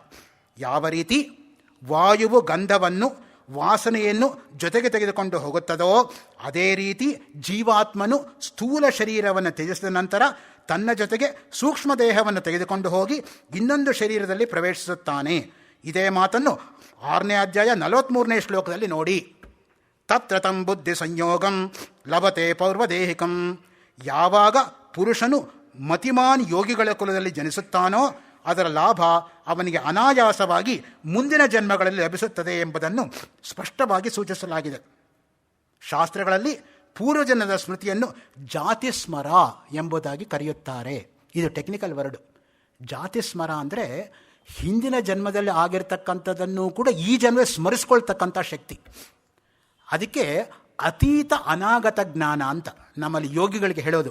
ಹಿಂದೆ ಕಳೆದೋಗಿದ್ದು ಅವ್ರಿಗೆ ನೆನಪಿರುತ್ತೆ, ಮುಂದೆ ಆಗೋದು ಗೊತ್ತಾಗ್ತಾ ಇರುತ್ತೆ. My past is in my future, my future is in my past. T.S. Eliot 4 quartets quote ಮಾಡ್ತಾರೆ ಈ ಜಾಗದಲ್ಲಿ. ಭಗವದ್ಗೀತೆಗೂ ಎಲಿಯಟ್ಗೂ ಸಂಬಂಧ ಎಲ್ಲಿಂದ ಬಂತು? ಶೇಕ್ಸ್ಪಿಯರ್ಗೂ ಭರ್ತೃಹರಿಗೂ ಸಂಬಂಧ ಎಲ್ಲಿಂದ ಬಂತು? ಅದು ಅವರ ವ್ಯಾಪಕವಾಗಿರ್ತಕ್ಕಂಥ ಅಧ್ಯಯನ. ನಮಗೆ ಆ ರೀತಿ ಕಂಪೇರ್ ಮಾಡಬಹುದು ಅಂತ ಕೂಡ ಅರ್ಥ ಆಗಲ್ಲ. ಮಾಡಿರೋದು ಓದಿ ಅರ್ಥ ಮಾಡ್ಕೊಳ್ಳೋಕ್ಕೆ ನಮ್ಮ ಕೈಯಲ್ಲಿ ಆಗ್ತಾ ಇಲ್ಲ, ಇನ್ನು ಮಾಡೋದಿರಲಿ. ಅದು ಅವರ ಮಟ್ಟ, ಇದು ನಮ್ಮ ಮಟ್ಟ ಅಷ್ಟೆ. ಯೋಗಸೂತ್ರ ಸಂಸ್ಕಾರ ಸಾಕ್ಷಾತ್ಕರಣಾತ್ ಪೂರ್ವಜಾತಿ ಜ್ಞಾನಂ. ಅದರ ವ್ಯಾಸ ಭಾಷ್ಯದಲ್ಲಿ ಯೋಗೀಶ್ವರ ಜೈಗೀಶವ್ಯನಿಗೆ ಜನ್ಮಾಂತರಗಳ ಸ್ಮೃತಿ ಇತ್ತು ಎಂದು ಹೇಳಲಾಗಿದೆ. ಬುದ್ಧ ಭಗವಂತನ ಜಾತಕ ಕಥೆಗಳಲ್ಲಿ ಪೂರ್ವಜನ್ಮದ ಸ್ಮೃತಿ ವಿಶದವಾಗಿ ವರ್ಣನೆ ಇದೆ. ಬುದ್ಧಿಸಂ ನೋಡಿ, ಬುದ್ಧನ ಬಗ್ಗೆ ಹೇಳಿರ್ತಕ್ಕಂಥ ಮಾತನ್ನು ಅದನ್ನು ಕೋಟ್ ಮಾಡ್ತಾರೆ ಮತ್ತೆ ತಂದು. ಭಾರತದಲ್ಲಿ ಎಂದರೆ ನಮ್ಮ ದೇಶದಲ್ಲಿಯ ಪರಮನೋವಿಜ್ಞಾನ ಸಂಬಂಧಿ ಸಂಸ್ಥೆಗಳು ಇಂಥ ಘಟನೆಗಳ ಪೂರ್ವಜನ್ಮಗಳ ಸ್ಮೃತಿಗಳನ್ನು ಜೀವಾತ್ಮನು ಧಾರಣೆ ಮಾಡಿರುತ್ತಾರೆ ಎಂಬ ಸತ್ಯವನ್ನು, ಘಟನೆಗಳನ್ನು ಮಾಡುತ್ತಾರೆ. ವೇದಾಂತ ದರ್ಶನ ನೋಡಿ 2:3:18 ಯಾವುದು? ಬ್ರಹ್ಮಸೂತ್ರ. ಶಂಕರಾಚಾರ್ಯ ಬ್ರಹ್ಮಸೂತ್ರ ಭಾಷೆ ಎಲ್ಲಿಂದ ಎಲ್ಲಿಗೆ ಜಂಪ್ ನೋಡಿ. ಯೋಗಸೂತ್ರ ವ್ಯಾಸ ಭಾಷ್ಯದಿಂದ ಶಂಕರಾಚಾರ್ಯ ಬ್ರಹ್ಮಸೂತ್ರ ಭಾಷೆಗೆ ಜಂಪು. ಅದಕ್ಕೆ ನಾನು ಹೇಳಿದ್ದು ಮೀಮಾಂಸಾ ಶಾಸ್ತ್ರಕ್ಕೆ ಇದೇ ಉದಾಹರಣೆ. ಹಾರೋದು, ನೆಗೆಯೋದು, ಜಿಗಿಯೋದು ಎಲ್ಲ ಅವರು ಮೀಮಾಂಸಾ ಶಾಸ್ತ್ರದಲ್ಲಿರ್ತಕ್ಕಂಥದ್ದನ್ನ ತೋರಿಸ್ಕೊಟ್ಟಿದ್ದಾರೆ ಅವರ ರೈಟಿಂಗ್ಸಲ್ಲಿ. ಶರೀರ ವಿಜ್ಞಾನದ ಮೂಲಭೂತ ವಿಚಾರವನ್ನು ಕುರಿತು ಪರಿಚರ್ಚಿಸಿದ ಮೇಲೆ ಪುನರ್ಜನ್ಮದ ಸ್ಮೃತಿಗೆ ಆಶ್ರಯ ನೀಡುವವರು ಯಾರು ಎಂಬ ಪ್ರಶ್ನೆ ಉಂಟಾಗುತ್ತದೆ. ಕಠೋಪನಿಷತ್ತಿನ ಶ್ಲೋಕದಲ್ಲಿ ಉತ್ತರವಿದೆ. ಆತ್ಮೇಂದ್ರಿಯ ಮನೋಯುಕ್ತಂ ಭೋಕ್ತೇತ್ಯಾಹುರ್ಮನೀಷಿಣಃ 1, 3, 4 ಬಿಡದೆ ಕೋಟ್ ಮಾಡ್ತಾರೆ ಬ್ರ್ಯಾಕೆಟಲ್ಲಿ. ನಾವು ಎಲ್ಲಿ ಅಂತ ಹುಡುಕ್ಬೇಕಾಗಿಲ್ಲ, ಅವರೇ ಕೊಟೇಶನ್ ಕೊಡ್ತಾರೆ. ನೋಡ್ಕೊಳ್ಳಿಪ್ಪ, ಬೇಕಾ ಹೋಗಿ ತೆಗಳಿ, ಕಠೋಪನಿಷತ್ ತೆಗೀರಿ, ಇದೆಯಾ ಇಲ್ವಾ ಹೇಳಿ. ಆಮೇಲೆ ಭೋಕ್ತಾರನಾದ ಜೀವಾತ್ಮನು ಸೂಕ್ಷ್ಮ ಶರೀರ, ಇಂದ್ರಿಯ ಮನಸ್ಸುಗಳಿಂದ ಯುಕ್ತನಾಗಿದ್ದಾನೆ. ಅಥವಾ ಜೀವಾತ್ಮನು ಸಂಸ್ಕಾರಜನ್ಯ ವಿಕಾರಗಳಿಂದ ರಹಿತನಾಗಿದ್ದಾನೆ. ಭಗವದ್ಗೀತೆ ಭಾಷ್ಯ ನೋಡಿ. ಸರ್ವತ್ರ ಅವಸ್ಥಿತೋ ದೇಹೇ ತಥಾತ್ಮಾನೋಪಲಿಪ್ಯತೆ. ಎಲ್ಲಿ? 13:32 ಬಿಡ್ತಾರಾ ಕೊಟೇಶನ್ನು? ತಕ್ಷಣ ಬರುತ್ತೆ ಬ್ರ್ಯಾಕೆಟಲ್ಲಿ 13ನೇ ಅಧ್ಯಾಯ 32ನೇ ಶ್ಲೋಕ. ಹೋಗಿ ನೋಡ್ಕೊಳ್ಳಿ ಶಂಕರ ಭಾಷ್ಯವನ್ನು. ಅರ್ಥಾತ್ ಯಾವ ರೀತಿ ಆಕಾಶವು ಲಿಪ್ಯಮಾನವಾಗುವುದಿಲ್ಲವೋ ಅದೇ ಪ್ರಕಾರ ದೇಹದಲ್ಲಿ ಆತ್ಮನು ನಿರ್ಲಿಪ್ತನಾಗಿರುತ್ತಾನೆ. ಸಾಂಖ್ಯ ದರ್ಶನದ ಪ್ರಕಾರ ಈಗ ನೋಡಿ, ಯೋಗ ಆಯಿತು, ವೇದಾಂತ ಆಯಿತು, ವೈಶೇಷಿಕ ಆಯಿತು, ಸಾಂಖ್ಯಕ್ಕೆ ಬಂದರು. 6 ಆಸ್ತಿಕ ದರ್ಶನಗಳಲ್ಲೂ ಕೂಡ ತಲಸ್ಪರ್ಶಿಯಾಗಿರ್ತಕ್ಕಂಥ ಜ್ಞಾನ ಅವ್ರಿಗಿಲ್ಲದೆ ಹೋದರೆ ಈ ರೀತಿ ವ್ಯಾಖ್ಯಾನ ಮಾಡೋಕ್ಕೆ ಸಾಧ್ಯ ಇಲ್ಲ. ವಾಚಸ್ಪತಿ ಮಿಶ್ರರಿಗೆ ಒಂದು ಮಾತಿತ್ತು, ಸರ್ವತಂತ್ರ ಸ್ವತಂತ್ರ ಅಂತ. ನನ್ನ ಪ್ರಕಾರ ಶೇಷ ನವರತ್ನ ಅವರು ಸರ್ವತಂತ್ರ ಸ್ವತಂತ್ರರು. ಯಾವ ದರ್ಶನ ಬೇಕೋ ಅವರ ಕರತಲ ಮೂಲಕ ಯಾವುದು ಬೇಕೋ ಬರ್ತಾ ಹೋಗುತ್ತೆ ಆ ಕೊಟೇಶನ್ನು. ನಾನು ಮುಂದು, ತಾನು ಮುಂದು, ನನ್ನನ್ನು ಬಿಡಬೇಡ, ನನ್ನನ್ನು ಬಿಡಬೇಡ ಅಂತ ನೋಡಿ, ಒಂದರ ಮೇಲೆ ಒಂದು ಓವರ್ಲ್ಯಾಪ್ ಆಗ್ತಾ ಬರ್ತಾ ಇರ್ತದೆ ಆ ಕೊಟೇಶನ್ಸು. ಸಾಂಖ್ಯ ದರ್ಶನದ ಅನುಸಾರವಾಗಿ ಸಂಸಾರದಲ್ಲಿ 2 ಮುಖ್ಯ ತತ್ವಗಳು. ಒಂದನೇದು ಚಿತ್ ಅಥವಾ ಪುರುಷ, ಎರಡನೇದು ಅಚಿತ್ ಅಥವಾ ಪ್ರಕೃತಿ. ಪುರುಷ ಪ್ರಕೃತಿ ಸಂಯೋಗದಿಂದ ಜಗತ್ಸೃಷ್ಟಿ, ಪುರುಷ ಪ್ರಕೃತಿ ವಿಯೋಗದಿಂದ ಮೋಕ್ಷ ಅಷ್ಟೆ. ಪುರುಷ ಪುಷ್ಕರ ಫಲಾಶವತ್ ನಿರ್ಲೇಪ, ಪ್ರಕೃತಿ ಕರ್ತ್ರಿ. ಕೋಟ್ ಮಾಡ್ತಾರೆ ಸಾಂಖ್ಯಕಾರಿಕ ಈಶ್ವರ ಕೃಷ್ಣಂದು. ಪುರುಷ ತನಗೇನೂ ಮಾಡೋದಿಲ್ಲ, ಪ್ರಕೃತಿ ಪುರುಷನನ್ನು ಮಾಡೋ ಹಾಗೆ ಉತ್ತೇಜನ ಮಾಡುತ್ತೆ. ಅದಕ್ಕೆ ನಮ್ಮಲ್ಲಿ ಶಿವಶಕ್ತಿಯುಕ್ತೋ ಅಂತ ಶಂಕರಾಚಾರ್ಯ ಬರೆದಿರೋದು. ಶಿವ ಮತ್ತು ಶಕ್ತಿ ಎರಡೂ ಸೇರಬೇಕು. ಅದಕ್ಕೆ ಅರ್ಧನಾರೀಶ್ವರ ಪರಮೇಶ್ವರ, ಅರ್ಧ ಉಮಾ ಅರ್ಧ ಶಿವ. ನೀಲಕಂಠ ದೀಕ್ಷಿತ ಅದಕ್ಕೆ ಹೇಳ್ತಾನೆ, ಅಪ್ಪ ಶಿವ ದಂಪತಿ ಅಂತ ದೀರ್ಘ ಹೇಳಿಬಿಟ್ಟು ನೀನು ಸ್ತೋತ್ರ ಮಾಡಲ, ದಂಪತಿ ಅಂತ ಹ್ರಸ್ವ ಹೇಳಿ ಮಾಡಲ. ಎರಡೂ ತಪ್ಪೇನಪ್ಪ, ನನಗೆ ಗೊತ್ತಿದೆ. ದಂಪತಿ ಅಂತ ದೀರ್ಘ ಹೇಳಿದ್ರೆ ವ್ಯಾಕರಣದವರೇನೋ ಬಾಯಿ ಮುಚ್ಕೋತಾರೆ. ಆದರೆ 2 ಕಾಣ್ತಾ ಇಲ್ವಲ್ಲ, ಅರ್ಧನಾರೀಶ್ವರ, ನಿನ್ನ ಒಳಗಡೆ ಪಾರ್ವತಿನ ಇಟ್ಕೊಂಡಿದೀಯ. ಹೋಗಿ ದಂಪತಿ ಅಂತ ಹ್ರಸ್ವ ಹೇಳೋಣ ಅಂದರೆ ವ್ಯಾಕರಣದವ್ರು ಹಿಡ್ಕೋತಾರೆ, ಇವನಿಗೆ ವ್ಯಾಕರಣ ಜ್ಞಾನವೇ ಇಲ್ಲ ಅಂತ. ಯಾವ ತಪ್ಪು ಮಾಡಿ ನೀನನ್ನು ಸ್ತುತಿ ಮಾಡಲಿ ನೀನೇ ಹೇಳಪ್ಪ. 2 ತಪ್ಪು ಅನ್ನೋದೇನೋ ನನಗೆ ಗೊತ್ತಿದೆ, ಆದರೆ ನೀನು ಸ್ತುತಿ ಮಾಡದೇ ಇರೋಕ್ಕೂ ನನಗೆ ಆಗ್ತಾ ಇಲ್ಲ. ನೀನೇ ಹೇಳು, 2 ತಪ್ಪು ಅಂತಲೂ ಗೊತ್ತಿದೆ, ಯಾವ ತಪ್ಪು ಮಾಡಿ ನೀನು ಸ್ತುತಿ ಮಾಡಲಿ. ತಾಮಸ ಪ್ರಿಯ ಭೋಜನದ ಕಾರಣವಾಗಿ ಮನುಷ್ಯನಲ್ಲಿ ರಾಕ್ಷಸೀ ವೃತ್ತಿಗಳು ಜಾಗೃತವಾಗುತ್ತದೆ. ತಾಮಸ ಪ್ರಿಯ ಭೋಜನವು ಜೀವಾತ್ಮನ ಅಧೋಗತಿಗೆ ಕಾರಣವಾಗುತ್ತದೆ. ಆದ್ದರಿಂದ ಸಾತ್ವಿಕ ಊಟ ಲೇಸು. ನೋಡಿ, ಕನ್ಕ್ಲೂಷನ್ಗೆ ಬಂದ್ರ, ಸಾತ್ವಿಕ ಊಟ ಯುಕ್ತಾಹಾರ ವಿಹಾರಸ್ಯ ಯುಕ್ತ ಚೇಷ್ಟಸ್ಯ ಕರ್ಮಸು. ಕೋಟ್ ಮಾಡ್ತಾರೆ ಗೀತೆ, ನಾನು ಹೇಳ್ತಾ ಇಲ್ಲ, ಅವ್ರು ಹೇಳಿದ್ದನ್ನು ಒಪ್ಪಿಸ್ತಾ ಇದ್ದೀನಿ. ಯುಕ್ತವಾಗಿರ್ತಕ್ಕಂಥ ಆಹಾರ, ಯುಕ್ತವಾಗಿರ್ತಕ್ಕಂಥ ವಿಹಾರ ಅಂದ್ರೇನು? ಅದಕ್ಕೆ ಸಾತ್ವಿಕ ಆಹಾರ, ರಾಜಸಾಹಾರ, ತಾಮಸಾಹಾರ ಅಂತ ನಮ್ಮಲ್ಲಿರೋದು. ಸಾತ್ವಿಕ ಊಟ ಮಾಡಿದ್ರೆ ಬುದ್ಧಿನೂ ಸಾತ್ವಿಕವಾಗಿ ಹೊಳೆಯುತ್ತೆ. ಬಿಳಿ ಬಣ್ಣ ಅದೆಲ್ಲವೂ ಕೂಡ ಸತ್ವ ಪ್ರತೀಕ, ಕೆಂಪು ಬಣ್ಣ ಅನ್ನೋದು ರಜೋಗುಣ ಪ್ರತೀಕ, ಕಪ್ಪು ಬಣ್ಣ ಅನ್ನೋದು ತಮೋಗುಣ ಪ್ರತೀಕ. ಅರ್ಥ ಮಾಡ್ಕೋಬೇಕಾದ್ರೆ ರಾವಣ, ವಿಭೀಷಣ, ಕುಂಭಕರ್ಣ. ರಾವಣ ರಜೋಗುಣ ಪ್ರವೃತ್ತಿ, ಅವನು ಸುಮ್ಮನೆ ಇರೋಕ್ಕೆ ಆಗ್ತಾ ಇರಲ್ಲ, ಯಾವಾಗ ಹೊಡೆಯೋದು, ಬಡಿಯೋದು, ಚಚ್ಚೋದು, ಕೊಲ್ಲೋದು, ಕೊನೆಗೆ ತಾನು ಚಚ್ಚಿಸ್ಕೊಂಡ ರಾಮನ ಹತ್ರ ಅಷ್ಟೇ. ಕುಂಭಕರ್ಣ 6 ತಿಂಗಳು ನಿದ್ದೆ, ತಮೋಗುಣ ಪ್ರವೃತ್ತಿ. ವಿಭೀಷಣ ಸ್ವಂತ ರಾವಣನ ಸಹೋದರ ಆದರೂ ಕೂಡ, ರಾಕ್ಷಸ ಕುಲದಲ್ಲಿ ಹುಟ್ಟಿದ್ರೂ ಕೂಡ, ಶತ್ರುವಾದರೂ ಕೂಡ ರಾಮನ ಜೊತೆ ಸೇರಿಕೊಂಡ. ಅದರಿಂದನೇ ಸತ್ವ, ರಜಸ್, ತಮಸ್. ಯಾವ ರೀತಿ ನಾವು ಊಟ ಮಾಡ್ತೀವೋ ನಮ್ಮ ಮನಸ್ಸು ಕೂಡ ಆ ರೀತಿ ಬೆಳೆಯುತ್ತೆ. ಆಹಾರ ಶುದ್ಧವು ಸತ್ವಶುದ್ಧಿ. ಒಂದು ಮಾತಿದೆ, ಪೇಜಾವರ ಶ್ರೀಗಳು ಅದರ ಮೇಲೆ ಗೀತಾ ಸಾರೋದ್ಧಾರ ಅಂತ ಒಂದು ಕನ್ನಡದಲ್ಲಿ ಪುಸ್ತಕ ಬರೆದಿದ್ದಾರೆ. ಅದರಲ್ಲಿ ಆ ಮಾತನ್ನು ಹೆಚ್ಚಿಗೆ ಅವರು ಬೆಳಕು ಚೆಲ್ತಾರೆ. ಈ ದೃಷ್ಟಿಯಿಂದ ಮುಖ್ಯವಾಗಿ ಬಾಲಾಗ್ರ ಶತಭಾಗಸ್ಯ ಶತಾಶ್ವತರ ಕಲ್ಪಿತಸ್ಯ ಚ, ಶ್ವೇತಾಶ್ವತರ ಉಪನಿಷತ್ತು ಕೋಟ್ ಮಾಡಿ, ಜನ್ಮದ ಪೂರ್ವಜನ್ಮದ ಸ್ಮೃತಿಗಳ ಯಾವ ಪ್ರಕೃತಿಯಿಂದ ಉತ್ಪನ್ನವಾದ ಸೂಕ್ಷ್ಮ ಶರೀರದಲ್ಲಿ ಸಮಾರೂಢವಾಗುತ್ತದೆಯೋ ಆ ಪ್ರಕೃತಿಯ ಬಗ್ಗೆ ಆದಿಭೌತಿಕ ವಿಜ್ಞಾನದ ದೃಷ್ಟಿಯಿಂದ ಸಮಾಲೋಚಿಸುವುದು ಅತ್ಯುತ್ತಮ. ಯಾವ ರೀತಿ ಆಲೋಚನೆ ಮಾಡಬೇಕು? ವೇದಾಂತ ಬಿಡಬೇಡಿ, ವಿಜ್ಞಾನ ತಿರಸ್ಕರಿಸಬೇಡಿ. ಆಧುನಿಕ ವಿಜ್ಞಾನವನ್ನು ವೇದಾಂತದ ಜೊತೆಗೆ ಸಮನ್ವಯ ಮಾಡಿ. ಇದು ಅವರ ಕರ್ಮ ಸಿದ್ಧಾಂತ ಮತ್ತು ಪುನರ್ಜನ್ಮದ ಬಗ್ಗೆ ಇರತಕ್ಕಂಥ. ನಾ ಹೇಳಬೇಕಾದ ತುಂಬ ಇದೆ, ಆದರೆ ಸಮಯ ಈಗಾಗಲೇ 8 ತೋರಿಸ್ಬಿಟ್ಟಿರೋದ್ರಿಂದ ಕಾಲಾಯ ತಸ್ಮೈ ನಮಃ, ಕಾಲೋ ಜಗದ್ ಬುಷ್ಕ ಅಂತ ಇಟ್ಕೊಂಡು 1ನೇ ದಿನದ ಉಪನ್ಯಾಸವನ್ನು ನವರತ್ನ ಅವರಿಗೆ ಸಮರ್ಪಿಸಿ, ಇದರಲ್ಲಿ ಏನಾದರೂ ತಪ್ಪುಗಳಿದ್ದರೆ, ನಾನು ಓದೋದರಲ್ಲಿ ನಂದೇನೂ ಇಲ್ಲ, ಓದೋದ್ರಲ್ಲಿ ತಪ್ಪುಗಳಿದ್ದರೆ, ಯಾಕೆಂದರೆ ಎಲ್ಲ ಅವ್ರು ಬರೆದಿರೋದೆ. ಮೊದಲು ಅರ್ಧ ಗಂಟೆ ನಾವು ಓದಿದ್ದು ಅವರ ಶ್ರೀಮತಿಯವರು ಬರೆದಿದ್ದು, ಆಮೇಲೆ ಓದಿದ್ದು 1 ಗಂಟೆ ನವರತ್ನ ಅವರು ಓದಿದ್ದು. 2ರಲ್ಲಿ ಏನಾದ್ರು ತಪ್ಪಿದ್ರೆ ಅವರು ಅಥವಾ ಇವರು ನನ್ನನ್ನು ಕ್ಷಮಿಸಿ ಅಂತ ಕೇಳಿಕೊಂಡು 1ನೇ ದಿನದ ಉಪನ್ಯಾಸವನ್ನು ಇಲ್ಲಿ ನಿಲ್ಲಿಸ್ಕೋತಾ ಇದ್ದೀನಿ. ನಾಳೆ ದಿನದ ಉಪನ್ಯಾಸವನ್ನು ಮತ್ತೆ 6:15 ಗಂಟೆಗೆ ತಮ್ಮ ಹತ್ರ ಹಂಚ್ಕೊಳ್ತಕ್ಕಂಥ ಪ್ರಾಮಾಣಿಕ ಪ್ರಯತ್ನವನ್ನು ಮಾಡ್ತೀನಿ ಅಂತ ಇಟ್ಕೊಂಡು ಇಲ್ಲಿಗೆ ನಿಲ್ಲಿಸ್ಕೋತಾ ಇದ್ದೀನಿ. ಶ್ರೀ ಶೇಷ ನವರತ್ನ ಸಮರ್ಪಣ ಮಸ್ತು.